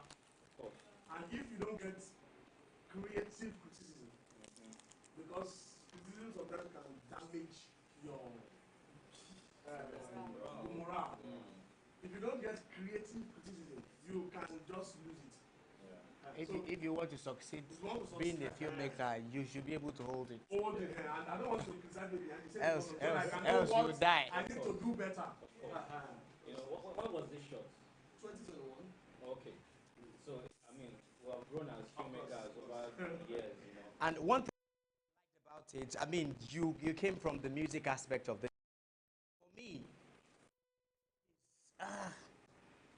right now, I've seen this film before, but right now, the music is still a part of my. It still feels heavy because the music was able to play. You know what you edited this film? No.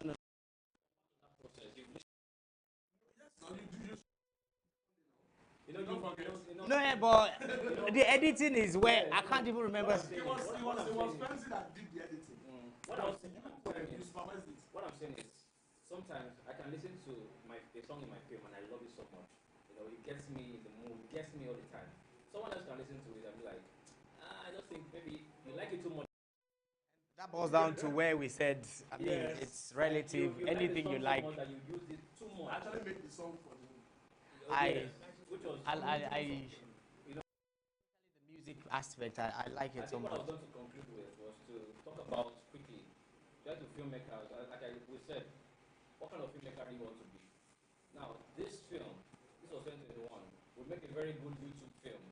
This is what people, it's a story, you feel say, what does she buy? What does she buy? You know, this thing, I feel now, there are ways to transfer those things, you know, to say, film, I always like people, like, no matter how little it is, to want to go ill or or yeah. Once they're making those sounds, you're making progress. You know, so you infuse that into your. So when you're looking at your film into that universal effect, pick this film. I run a film festival, the annual film next year, and the reasons why we would not select it, you know, if we're saying last year we did shoot, why the selection team, I look at it and not selected it because visually and thematically, there's nothing new. There's nothing new about it. You know, it's something we've seen every time. It's something I've seen, and many festivals, many films that get submitted to the festivals are usually about abuse. I don't like to talk about it. So to when do I see an abuse films. story, I'm like, okay, another one, and you see many filmmakers making this. So they see when they see that this in people like and this in said, we can go do my own abuse. So there was a time in Nollywood that shows filmmakers, you know, so it felt like a disease in a way, you know. So in 20, you want your film to get some certain kind of recognition, find a way, Exactly. watch cinema, you know, and then find how to interpret that. I don't look like that content that is for YouTube. You know, they are Learn to own a way to own a way to tell that story that it is differently from the way it's.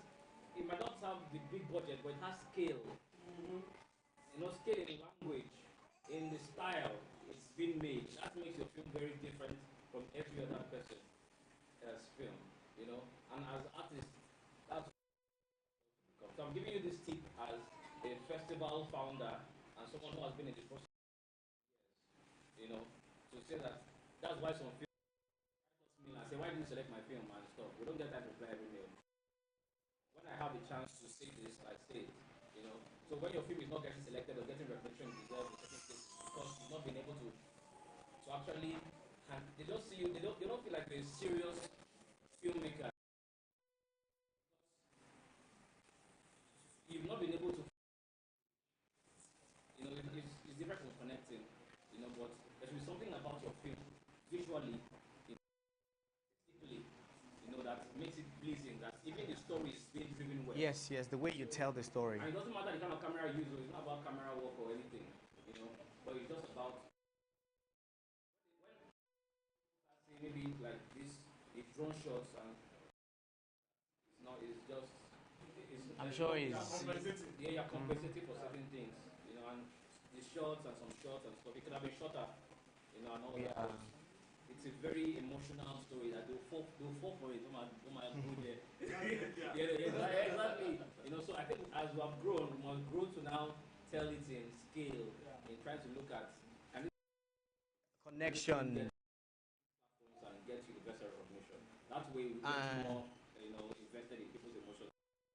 You also need to look into how to do your transitionings. Connecting films without, because I think what he did with the drone shots was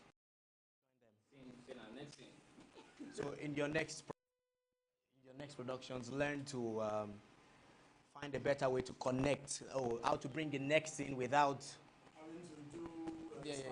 exactly. Or you're switching and you write chapter 4, you know. So if you watch Mami Water and some other films, they do it creatively. They can even write chapter 1. Maybe a line from that I mean, I think that's a style. This style. Find something that is. One thing I always advise: you make films, the more you discover yourself, especially if you're a film director.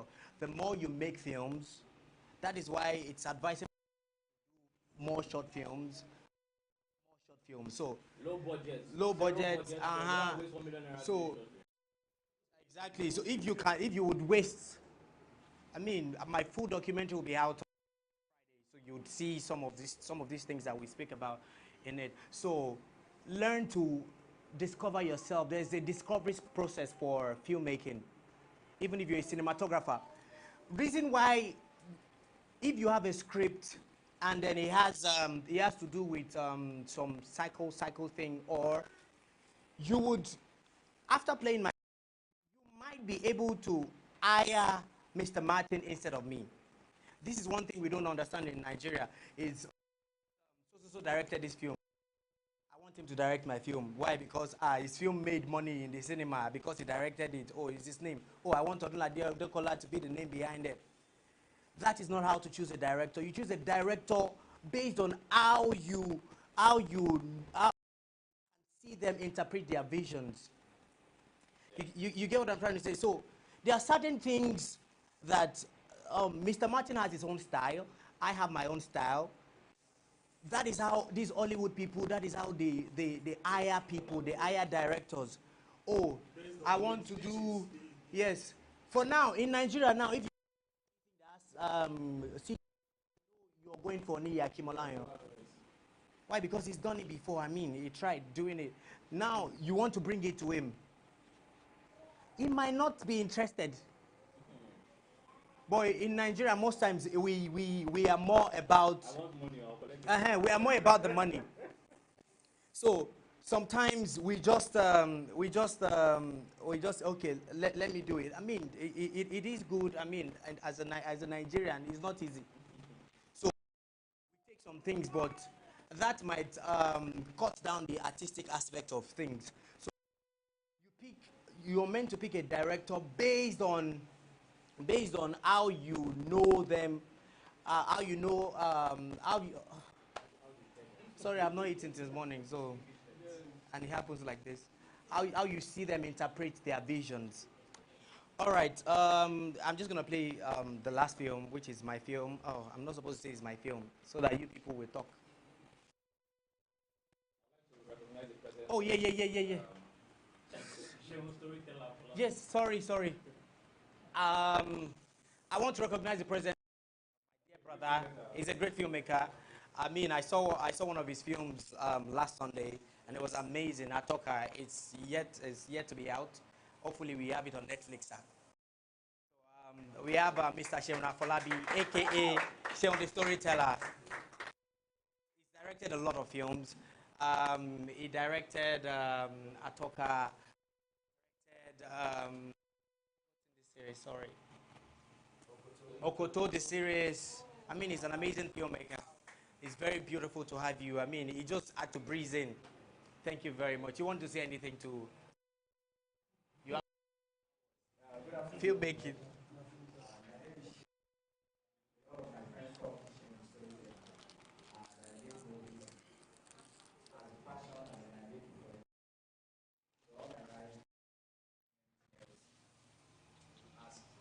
Something that makes me money apart from film.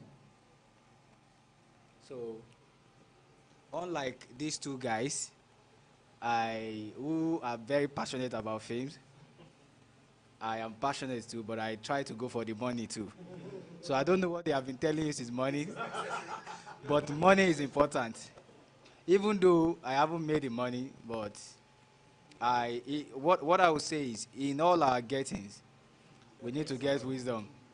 And in all the, how artistic, creative you may want to be, you need to find a way to find a balance so that you can make your next film. So if you make a film now, if you get all the awards, and the funny thing in Nigeria, most of these awards just come with plaques. It's not like they will sponsor your next film.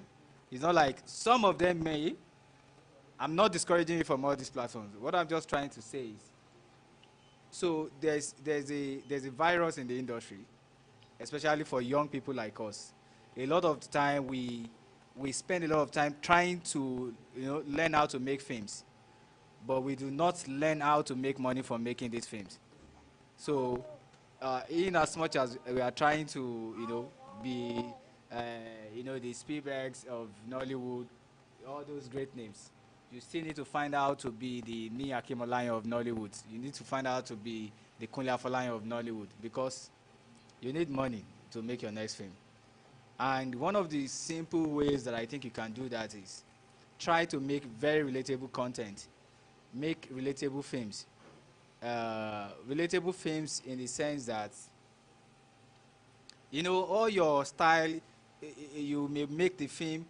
I don't know what they have shown you, but I think I'm seeing other boys. I've seen. Okay. And I'm privileged to have seen other boys. I've seen, I think this year I've seen it too.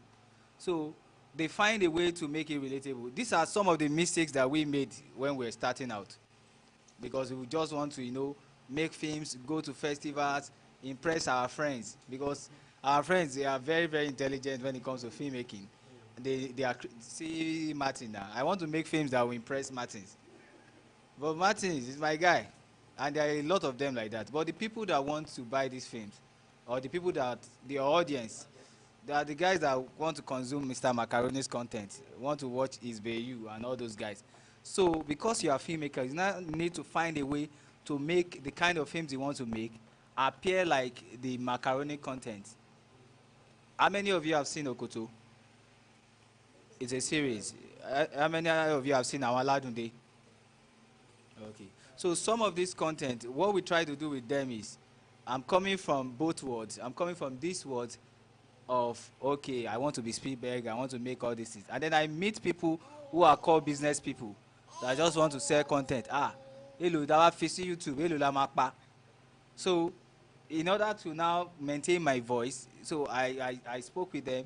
I find a way, okay, they want to use these guys. These guys are popular guys that drag the traffic. Okay, and this is the style I want to use. So I bring in my artistic signature into it and then blend their own principle. There are some things that on a good day I won't allow to happen, but I have to let it go because of their own business. They know the audience, they know the market more than I do. The only thing I know is how to make the film. But they know that if you show, for instance, if you are making YouTube content, you cannot show blood. You cannot do kissing scenes. And then me as a passionate filmmaker, these two guys are supposed to be lovers, and then they are going to kiss passionately. But you will do all those things, and they will put it on YouTube. In fact, they won't even put it on YouTube. They will cut it off because it can't fly on their medium. And if they put it on their medium, they demonetize them. So they struggle with that, and then they blacklist you as a film director. They won't hire you again. And if they don't hire you again, I have a daughter. So how is my daughter going to feel? How am I going to feel? So please, learn all the things you can learn about the filmmaking and learn how to make money from it. Okay. So the question is, the question now is, with what you just said now, so there is your art, because I've seen your films that you produce for yourself. Yes. And I've seen other films. I could easily separate the fact that there is a part of your art and there is a part for business. Yes. So yes. Okay. So in order to talk about that, so I do these commercial stuffs like the normal YouTube, but witty, and I still try to put a part of me into it. So if you watch all my commercials, all of them, you won't see it and see the typical YouTube film. There's a film, so I cannot market my film here. There's a film that I just released. It's on YouTube called Love and Desire, The Counselor's Choice. It's a YouTube film. But if you check it, when we finish making the film, a lot of people will say, this film is too big for YouTube. It's too big for YouTube. And it's just a simple husband. So what I try to do is relatable stories, good performance. Yes. So and I'm so lucky to, or maybe the way I position myself, to be to have been able to work with people who would, trust me to take some decisions. I compromise for them and they compromise for me too. Like I could say, okay, this is the story, the angle I think the story should follow. They will insist on, oh, let us put Ramsey Noah, let us put this person. And I understand, but can the Ramsey Noah deliver the role? Because there are popular actors who are better than some other popular actors. So if you agree, like the Love and Desire, we have Uzo Arukwe, and Uzo is a fantastic actor. We had Damilola Oni, fantastic actor also. Then there's Dipsyn, fantastic actor. And we shot it. So what I try to do in all of that, I try to save up money to do my own original stuff so that I don't forget where I'm coming from. And those original stuffs are the kind of things that enable these commercial guys know my stand. Because they will see, a lot of them, they will come and say, Atoka is not out. And Atoka has gotten almost all of us on that project, other gigs.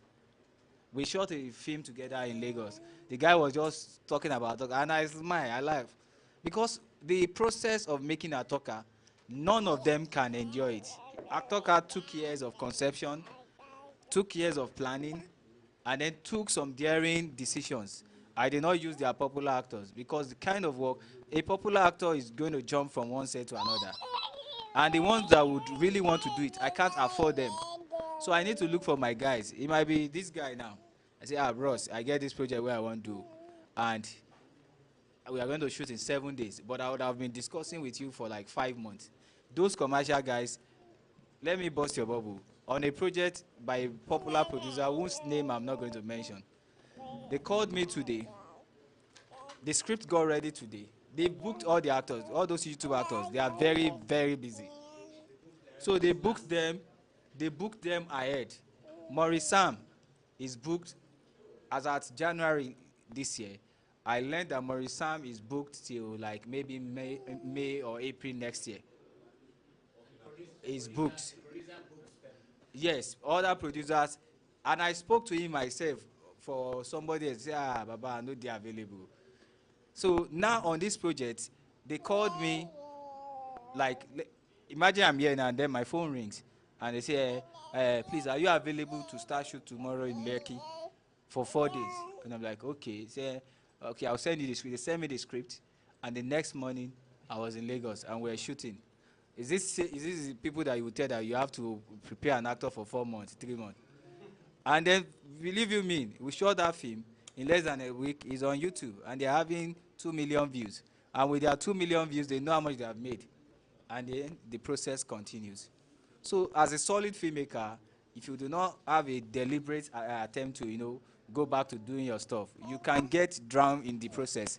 Because you'll be shooting from one set. They are always shooting, those guys. They will always be shooting. So what you can do is, as you are taking the job, maybe split your income into 3. Save up to make your own kind of films. There are some guys who have the connect, the big guys, who wants to make the kind of things you want to make, but they won't know. They will say, he's a YouTube director, he's a Yoruba film director. But the ones that you do, the funny thing about my film, Atoka, is that Atoka crosses both words. So a lot of people call me as a Yoruba film director. Let me say he's a YouTube director. Atoka is in both English and Yoruba. So if you look at it from the Yoruba angle, you say, Yoruba film ni but ko yàtọ̀ sí Yoruba film. So you go, English film ni but ó yàtọ̀ sí English film. So it is in a world of its own. If you look at my film, if you look at Atoka, you will be thinking Tunde Kilani. And Tunde Kilani is somebody that has spent about 40 to 50 years in this industry, and I just started my life. So I'm trying to create a niche for myself with my own work. Yet you will still see me do all the, okay, we are shooting for this. I just finished one, by the way, another for this. Do you understand? So you need to find a balance. Tell yourself that, okay, this year, there's a saying that one for them, one for yourself. So find a way you do for them, save up, make for yourself. And if you don't have money or you can't think feature film, you don't have to do feature film actually. You can start with a short film. The job that brought me to Lagos, to Ibadan, was Better Picking. And Better Picking was a short film that I did. And it was not even out, just the trailer. My friend showed to the studio that Red Studio that produced Amaladunde. They invited me to Ibadan, and that's how I joined the directors working on the series called Amaladunde. It was just a trailer. It was a short film that I did myself. I didn't wait for anybody to hire me, because if they hire you, most time they will tell you that Odun lo ma se kini, and then Odun may not come. They will tell you Odun has just 1 day on your set, and somebody that has 1 day on your set can decide to come by, let's say, 3 p.m. in the afternoon. So, and he has like 20 scenes. You will now be rushing to shoot those scenes. Those are the things that we face. So there's no way, no matter how brilliant you are, that work cannot come out great. So, and if those are the only things you do, people will not know that you can do great things. So, did I answer that question?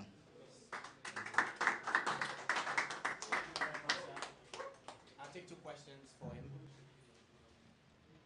Questions?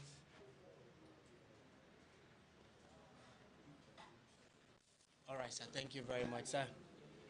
Please, let's give him a round of applause.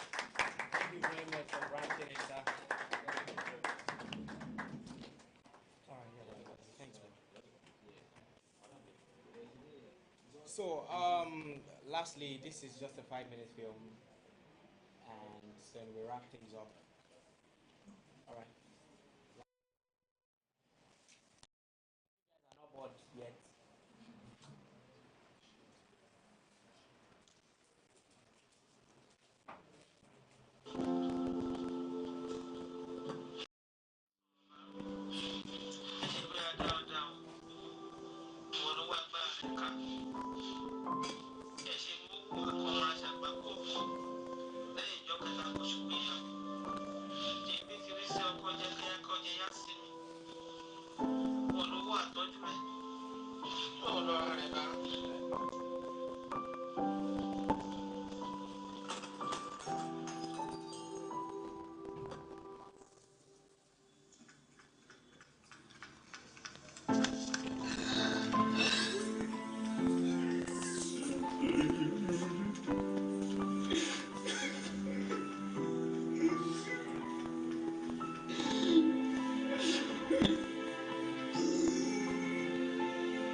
Lord help you. Lord help you. Lord, please help him. Give him the strength. Give him the strength. Give him the strength. I want to be free. I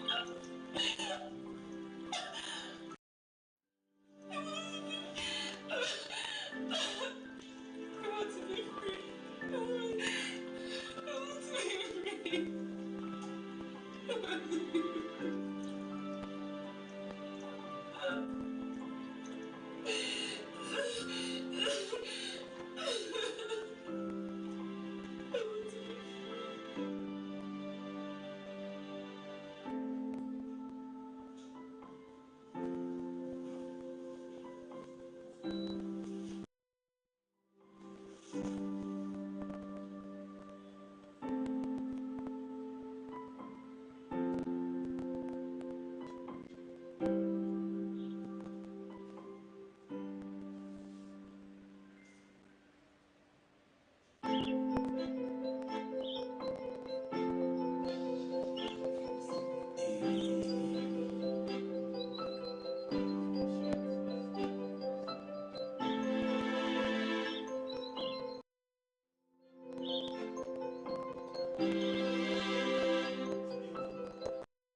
actually a miracle that will happen.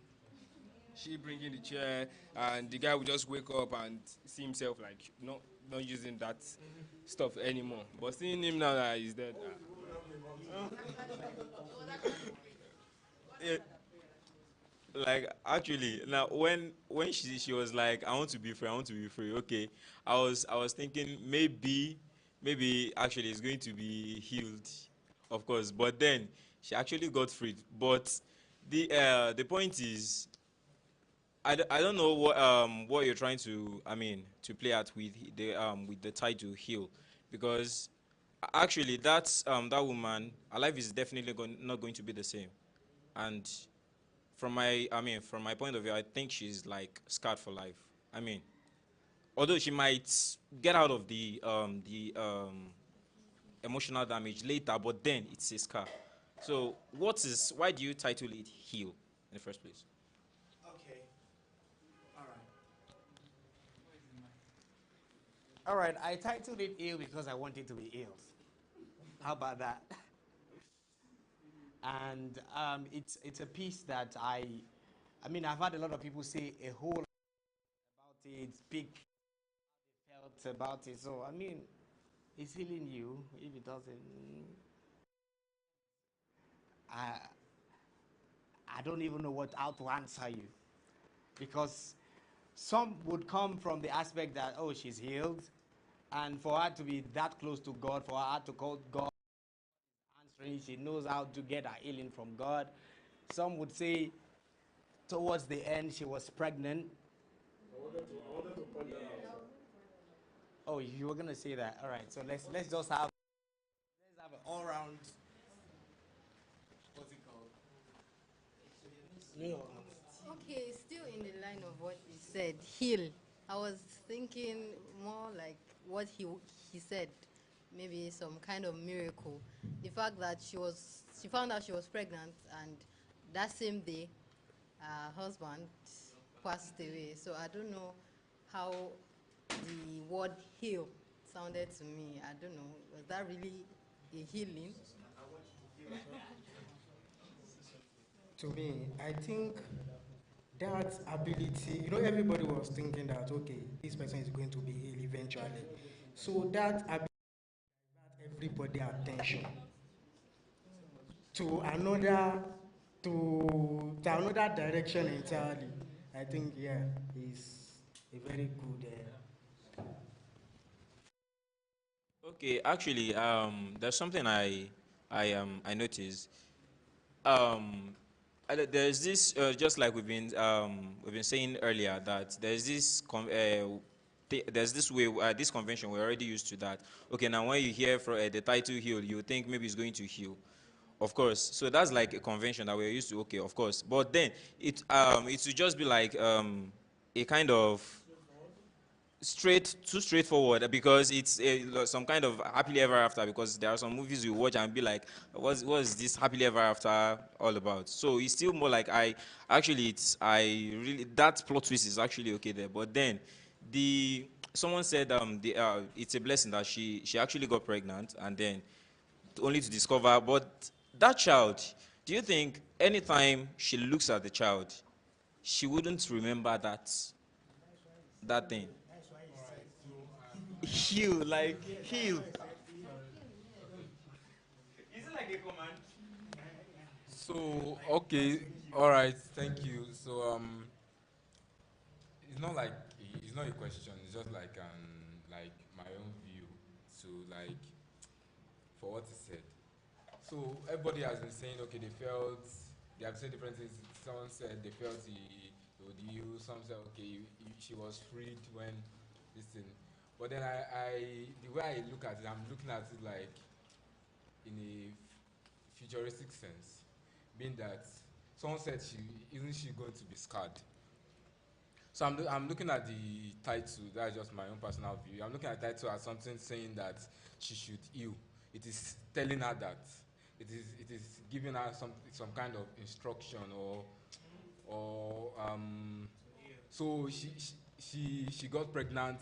The husband died, and then she becomes scarred. I'm just saying, like in the future sense. Then she, yeah, then it's like it's telling you that okay, this is there has to be a process to the healing, that the healing is not for the guy, it is now for the lady, for her to like heal from everything that she has now gone through. Let's say someone said when she looks at the child and she not remember all those things, then she now has to learn to love the child and know a lot of things like that in the future sense. Like, I don't know if you get. I want to say something about all this. Now, what I want to say is this. Number one wants to take this to, I think, heal is English, Abi, and it's just semantics. And sometimes we can go deeper and say what heal means to you might be different from what heal means to me. You get it now. So, and the process of, okay, let's just knock this out. That she gets pregnant and has a child doesn't mean that she will see that child as a remembrance of something bad when the child grows up. It's not compulsory, it's not automatic. You might look at a child, and you will see some parents say, this child reminds me of maybe a day to when their father died or something, and they don't see it as something bad. They see it as joy. That, okay, this child has come to replace. I used to have this joy. Now that joy is gone, but it didn't just go. He replaced himself for me. So that child can never be. You understand? So it's not cast in iron. It might be, it might not. That's what the point I'm trying to make. So you cannot say that by all means the child will be a bad remembrance. That's the first point I want to make. And the second point I want to make is heal could mean anything. What heal means to you might be different from what heal means to me. So that's just. Sorry, quick question. Do paralyzed men have sex? I'm just asking, I don't know now. Do paralyzed men have sex?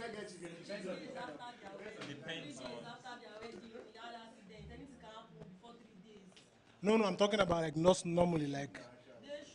So even if they're paralyzed, they're still productive. No, I won't hear this one making. They might just not be able to drive. Drive. Okay. Okay, from 3 rounds to 1 round. I understand. Okay, why I asked that question was, I saw when Oga, I don't know if it was a trance, I don't know if it was supposed to be surrealistic. There was this time when he woke up and turned towards the wife, and then like I don't even know who's like. Yes, that's the thing. I don't actually know whose reality that was. Was it his reality or her reality? Like. Okay, basically, who was looking at who? Yeah? Okay. Okay, okay. Thank you very much. Somebody wanted the mic.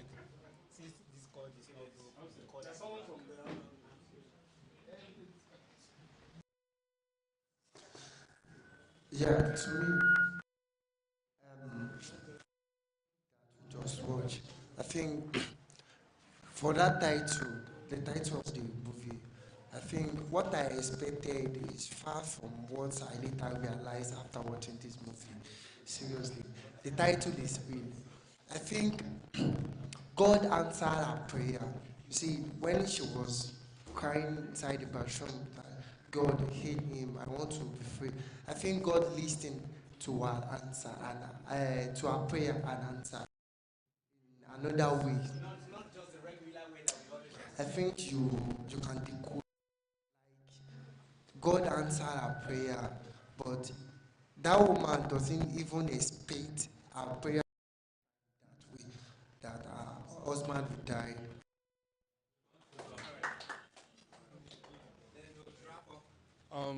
We're all focusing on the title. What about the stuff written at the end? Yeah, that I think with that it's already telling the complete story, because she's not going to be sad, obviously, based on at the end. On the last note, I just want to talk about like the cinematography style. I like it. Like it's very appealing to me. I love it, and I love the story and the way you told the story. I'm not like criticizing the Yoruba world though because it was my entry. Like now, like they will make it obvious that it's our husband, kiniko kiniko. But when the stuff started, I saw a ring. That already told me that it's our husband, like something like that. So, well done, sir. And that now, in the beginning, is it Ekiti or is Ekiti? I'm also from Ekiti, so I love that part. So, I think it's okay. Before, but I think seeing a part of it now, actually told me what it is, told me what the film is. The filmmaker already said everything here. This is a gospel film as well as this can go to churches and serious. Yes. Yes, but not the regular, not. The church, can go to the church. Yes, trust me. Because people going through this pain in their marriage and all, and what you pray for, sometimes we pray to God, and God works in mysterious ways. And then we expect. Like you said, and she's healed.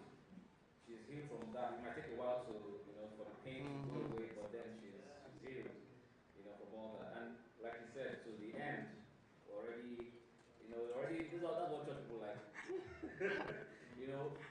For they shall be comforted. And it says heal. So it's telling you it's a command. It's a command, even without an exclamation mark. It's telling you to heal. So it's a very good scripture. Thank you. Thank you. I enjoyed your cinematography when I watched it. Thank you. Thank you. So, it was beautiful for me to make this film. The fact that I could tell you something that happened in the past, show you a little of the present, and give you an insight of what might happen in the future. I think it's a good art. If you have to talk about it, you're picking your part. So like I always say, there is no bad art. Mr. Martin said, when I wanted to play his film, he said, oh, such a very bad film. No. For me, there is no bad art. And if you like filmmaking, start making films. Thank you very much for coming. I don't know if we have questions to wrap up with. First of all, was it a fun session? Yes. Would you come next week if I invite you? Yeah, sure. All right. All right, you want to say something? Okay. You raised your hand. All right, questions. So we just take questions last. Okay. First off, I would like to appreciate you for this wonderful session. It's actually it's great to be among veterans in filmmaking. So for those of us that were just starting, okay, as a matter of fact, I have some stories which is the more reason why even I had to be here at all cost. So I have some ideas in my head. I'm thinking of making as film. So but we're just starting. There is no capital. There is nothing, no resource. But what advice? How would you suggest? We go about it. As a starter. All right. So, what type of filmmaker are you? Screen, or I don't get it. Okay. What is your major aspect of filmmaking that you Filmmaking. Well, I don't know yet. I don't know yet. Oh, or do you mean my own my role? Okay, yeah, directing. All right. Yes. Any more questions? Let's just take the questions. Okay.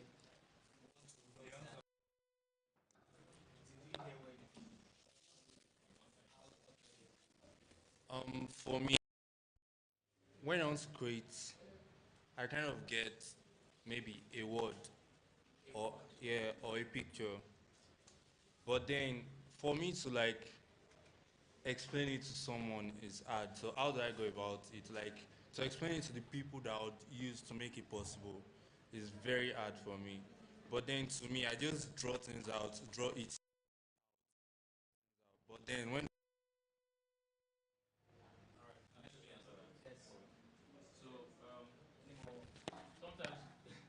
So, sometimes as a director,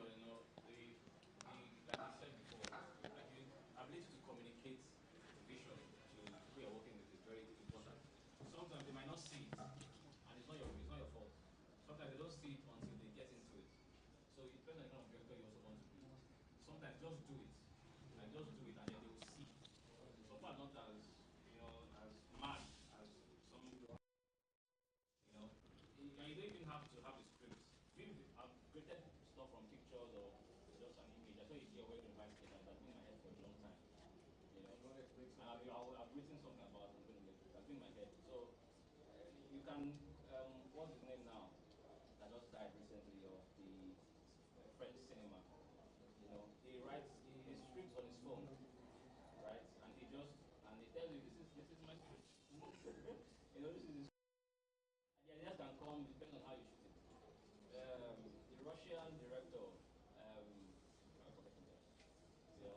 he does documentaries, and his documentaries are wild. Some people you might not understand it. He hypnotizes actors. He hypnotizes actors. It just works differently. So different. It doesn't have to be the normal way of writing a script and doing this. If you are crazy, just go for it. Just do it. You might not understand it, but just do it. It's your art. I understand. And then one thing you need to do is to learn a language to express. Because definitely the way you express something to your guy is different from the way you express things to other people. And those are some of the things we would be teaching at Calidad Film School. We'll be teaching you the language to use. Mr. Martin is also going to be part of the lecturer, so you get to know more from him. And then you ask the question. The question, can you please rephrase your question? How to get started. How to get started. The best way to get started is to start. That's just the best way. Yeah, so also, not to start, you have a phone. You're a director, exactly. Yes. You have a phone. You have an idea. You don't need a writer for now. That's how I started out. You don't need a writer. Just write the idea, get the script, software, learn how to write. Because learn how to act. Go for acting class as a director. I'm an actor too. Acting class also actor. Acting classes have helped me as a director to understand how to direct my actors. And also, as a director, the camera is your. So you need to understand how the camera works. Yes. Not entirely. Not entirely. You just need at least you need basics. You need to understand. You need to be able to tell them this is what I want. No, I don't want this. But when everything. Yes, as a director, you need to know everything. At least a basic of everything. So you need to be able to say, okay, this, especially because at the end of the day, there is no film without a camera. That is your tool. That is the tool you're using to send something across to the audience. So you need to learn. That is a pen. The camera is like a pen to a director. That is what you write. That is what you express with. The camera is how you bring your audience on your set. The camera is how you bring the audience to the reality of what you want it to be. So you must learn all of those things. So as a starter, what you have to do is to learn to be almost everything. That is some of the best ways. Because if you don't know it, there won't be, you can't express it. Or you say, I want a shot that the cinematographer will say, yes, you say, this person did it. You don't, that's not a language. You need to learn a language. And those are some of the things you will be teaching at the Calidad Film School. So you need to learn a language. You need to learn how the camera works. You need to learn how to block your actors. Above all, you need editing, because editing is the final phase when it comes to your expression. If you are a director, a proper director should sit with the editor, should be with the editor on the final edit. You get so unique, because sometimes I'm intentional about my type of filmmaker. I'm intentional about what my film looks like. That is why most times, personally for me, most times I am so high on my cinematography. Why? Because look at you had little to no dialogues. What did I tell the story with? Was with my camera movement. How were you able to tell that this lady was lonely? It was my camera movement. How were you able to feel close to her when you needed to feel close to her? It was my camera. So cinematography was my pen. So sometimes for editing, sometimes your director wants you to drink this water like this. And then we have a shot of how the water drops. When the editor gets it, he might probably just use the part that you were picking the water up, and that's not what you want. A job of a director is not done until the final edit is done. And that is when it is proper to say it is a Chukwu film. That is when it is proper to say it is an Njoku film. So do you understand what I'm trying to say? So you need to learn a language. You need to learn how things work. You need to learn how to use the camera as a pen. You won't be seeing any film. So you need to know how to harness, how to use the camera. So you need an understanding. So you can just tell the cinematographer, I want the person to feel lonely. Lonely is relative. Everything in life is relative. Like in acting, in 10 different ways. Hello? Hello? Those are expressions of hellos. So it is a job of you as a director to know which type of hello you want to hear. The shot you want for the hello, like he said earlier, there is a way to use the camera to tell that she's bigger than me even while she's sitting down. It's a crazy world, yeah, but I mean, if you love it, you learn it. There is a way to use the camera to make the bad guy in the film look good till the end. There is this, yes, especially in the Hollywood films, these money heist. There is one thing I realized in when she's trying to be serious, you see her bond her hair. That is part of cinematography, what they see, the way you express it. Oh, the director, that's what they see. So it is the job of a director to express all of those things to the actor, to everyone, so down to so what the director does is to tell the director of photography, who is in charge of all. So set designing is under the cinematography, whether you like it or not, whether you believe it or not. As long as we see it, hair styling is part of cinematography because colors. If I want this color. If I want the color of your hair, it is cinematography. Colors, you deal with colors, you deal with different types of things. It is way broader than you think. So when it comes to cinematography, intentionality follows. I want a red shirt. I'm certain in the Altar Boys, the red shirt was intentional. The one the albino guy. Oh, yeah. He was trying to tell you something visually. Cinematography, wardrobe.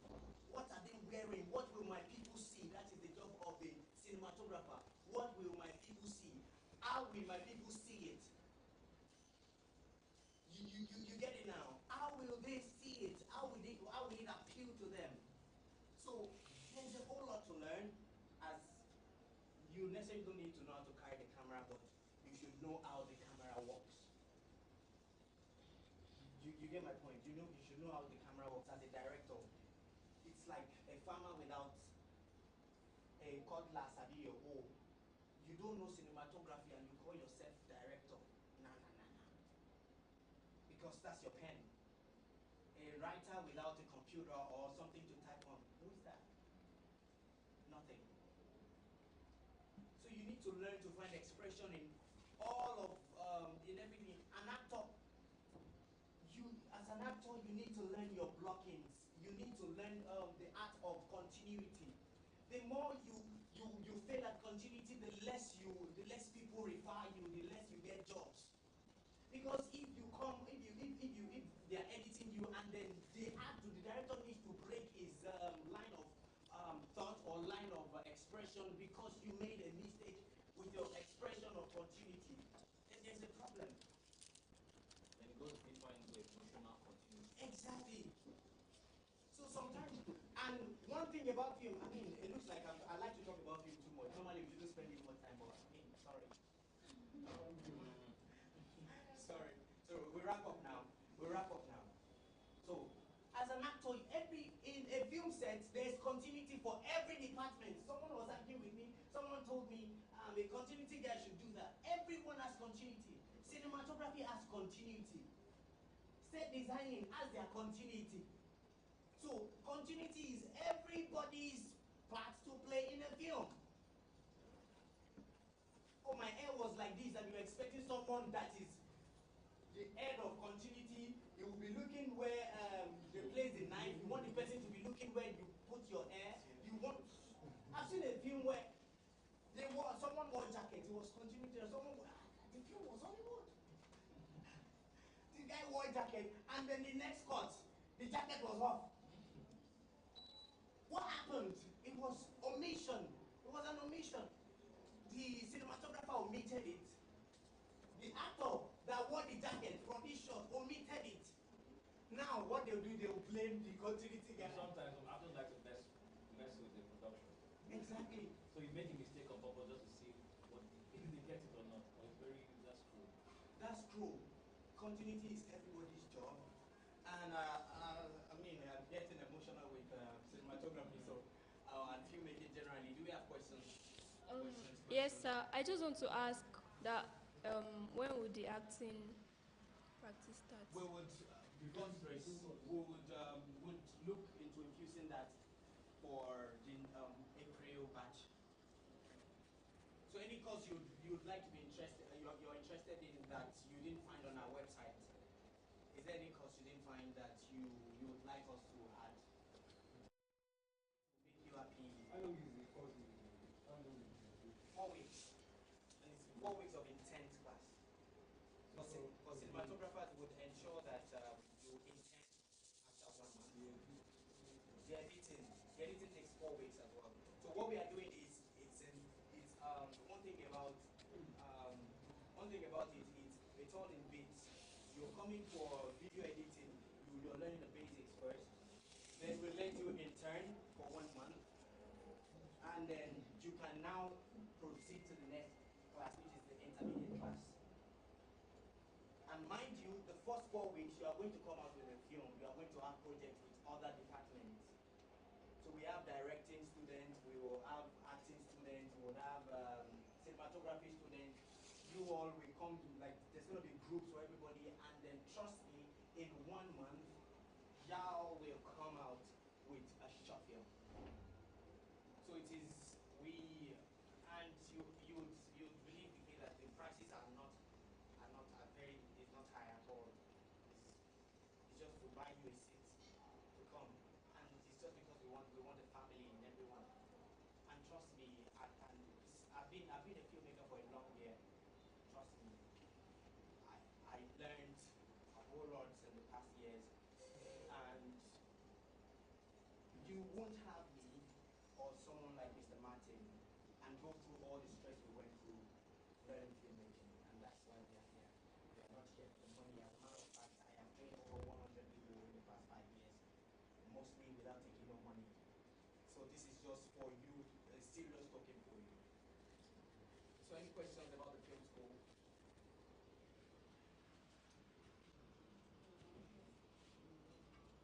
So acting classes, trust me. I mean, you must have seen this man in a couple of films. Sure, a couple of. Then you don't watch American Magic. People do Netflix these days. Sole. Oh yeah, beautiful. It was in Sole. So. Very bad. All right, so it would be a family, if we have a group of serious people, and we can't afford to have unserious people, because even if you're unserious at the long run, you'll be serious. We won't allow it. The fact that you are paying doesn't mean we cannot suspend you. We'll suspend you, and then you have to pay for the next class. So we mean business. We mean serious business. We are not taking in anybody who is not ready to make good films. So we're going to teach you the art of filmmaking and all of those things. So, I think I was in a course on the platform. Fuga filmmaking. Yeah. All right, Fuga filmmaking. You said something about ill. Yes, sir. Looking about at ill holistically, how much would you have? How much did I spend on production? Yes. I can't really phantom that, but No, I don't know. just Let's say around, for that, let's say around 100 or 150K. Why did you say that? I just said it. Anybody has an idea? You're a filmmaker? Yes, sir. Let me say. Okay. You did not use any major light, like major light during you. No, you used, but not something really big. You used the lights in the room. Less than 50K. Alright, what we do now is we are going to gather 50,000 we give this man and to make I was looking for something that's not ill. Yield. Our wounded yield. Kind of like stripes. So if we give you 50K, you can do it, right? Yeah. Alright. How will you do it? How will I do it? Yes, he has all the gadgets. I have friends. Okay, beautiful. Yeah, firstly, my friends will be the cast, the actor. Then for the light, I've got friends into like I rent from them. It's going to be cheaper because they're my friend. No. You said 50K. Let's say, yeah, for the lights, I can spend maybe like location is not a problem for me. Yeah, I know their own places, so I can just sort the light,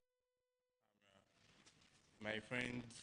The rest will just be something among ourselves by ourselves, and I create it like that. It's possible.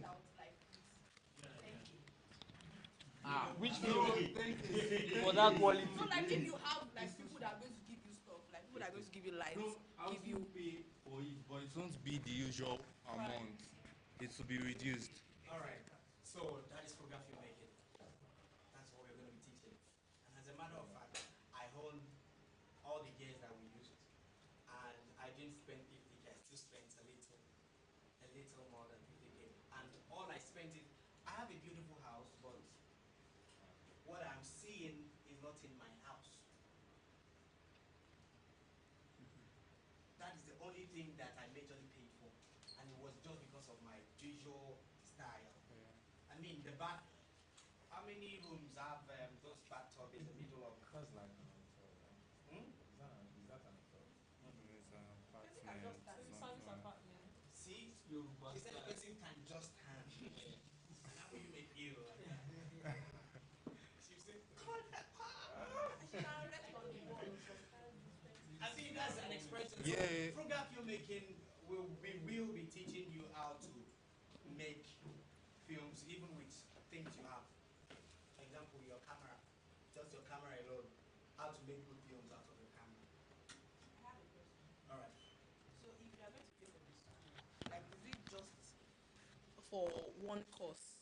Like if you are paying, I don't know the amount, but if you are paying for the tuition now, like is it for just one course or you can merge two courses? Like maybe editing and cinematography. You can make two courses and as still you can pay. for the courses.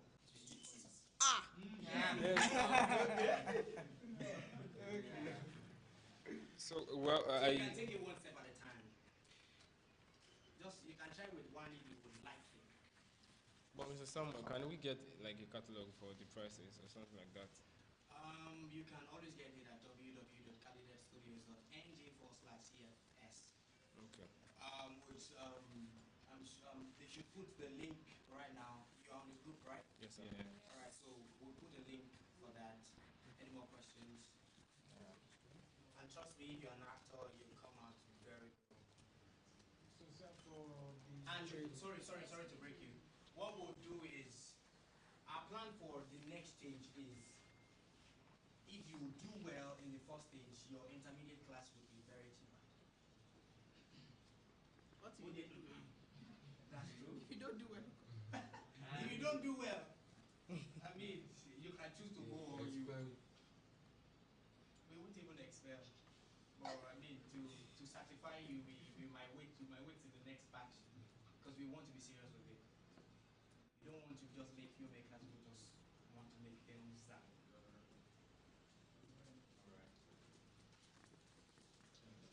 So for the trading, what are the days and the time?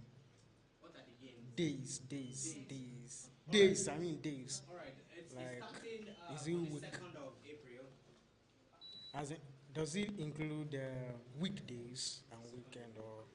So what we are having, we have people who have registered for weekend classes. So we have weekend options for people who are busy during the weekdays. We have weekend options.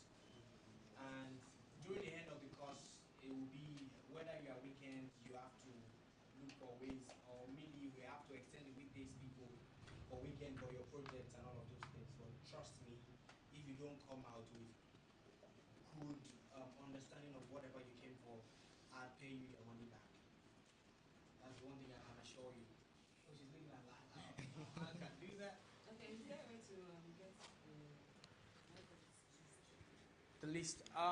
She's gonna send our head of communications would send the link to the courses. I think we have about 5 courses now, and we are looking into adding more.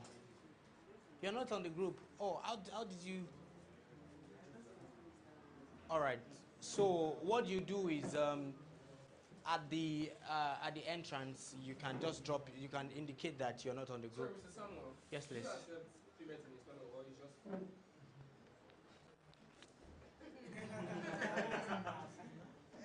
Actually, our prices are not. Yeah. Yes. So I think the maximum price we have on is 50K. You can see, I have friends in Lagos taking 450K for 2 weeks. 450K for 2 weeks, but I mean, it won't be nice if Calidad Studios is just the only studio in Ibadan. I want us to go things around here. I mean, you can steal things and travel to wherever you came from, but we want a community of beautiful filmmakers. So, any more questions? Okay, your question I didn't answer, sorry. Would accept installment. Would see to that, but you cannot, if first week, second week, and third week, we can't even wait till third week. Second week, you have to pay up. You have to pay up. And I'm very certain, and this is not me doing mouth, you'd enjoy every bit of it, every bit of it. Big Josh was my student in 2019, and I trained him to attend Accelerated Filmmaker Project. I mean, it was just a 3 days course, and he was selected for the first 50 and for the first 25. So that was 2019. Man, I'm better now. You get what I'm trying to say? So if you love filmmaking, and one thing we don't do here is we don't force anybody to be a filmmaker, but if you truly want to be a filmmaker, I can attest to you, this is not me doing mouth, I've taken interns from plenty other film schools around town, and most of them, I mean, I don't know, I've taken interns, and they have testaments. In the documentary that will be out on Friday, you get to see some of those things there. So I mean, I would implore you to subscribe to our YouTube channel and follow us on Instagram, Calidad Studios and Calidad Film School. And if you like me, you can follow me at Njoku_Samuel_Kehinde. And could that be all? Any question? And trust me, I'm fun. Okay, people wants to go home already. Thank you very much for coming. God bless you. Thank you too. Thank you, Mr. Martins. So I mean, if you have, we have a room for just brief interviews. You want to say some things you've learned in this training, because we would like to have more of this. I'm very sorry, we've contacted NEPA to bring us light, but I think it was just beyond there. And then we rented, what's it called, that could, or the AC. I mean, we are powerful than the AC. Thank you so much. Thank you very much. You. Pictures. It's raining. No, it's not. It's not raining. Okay. So the whole way is snapping, like taking pictures. You can put the lights on for them. And then you can put us on classroom, you can rate us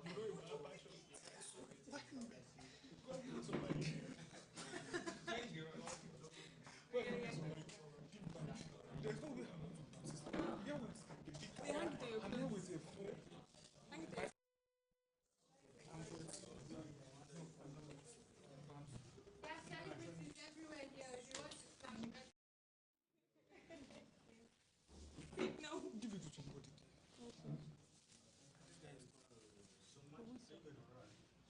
Yeah, wait, check on me. Sorry, excuse me. Sorry.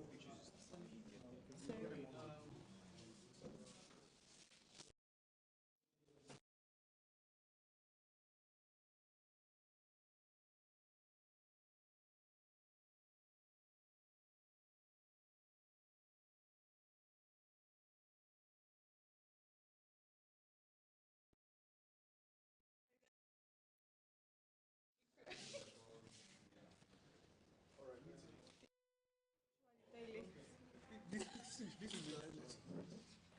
Sorry, my time.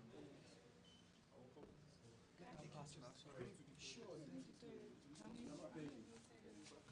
Do we play chairs for pictures? Is it showing? Should I play it? But this background is good, right? Yeah, the background is nice here. Appreciate that.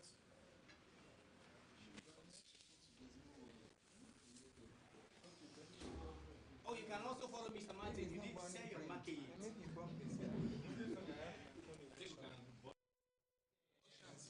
Talk people.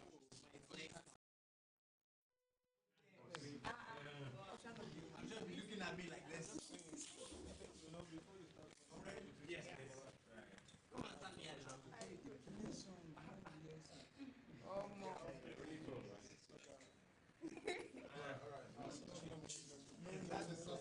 No. I'll join.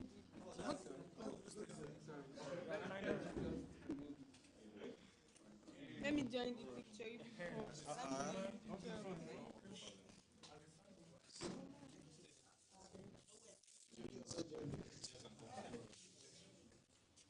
Alright, let's go. Say cheese. Is it nice? Cheese for Calidad and say money for me. Let's go. Cheese. Money.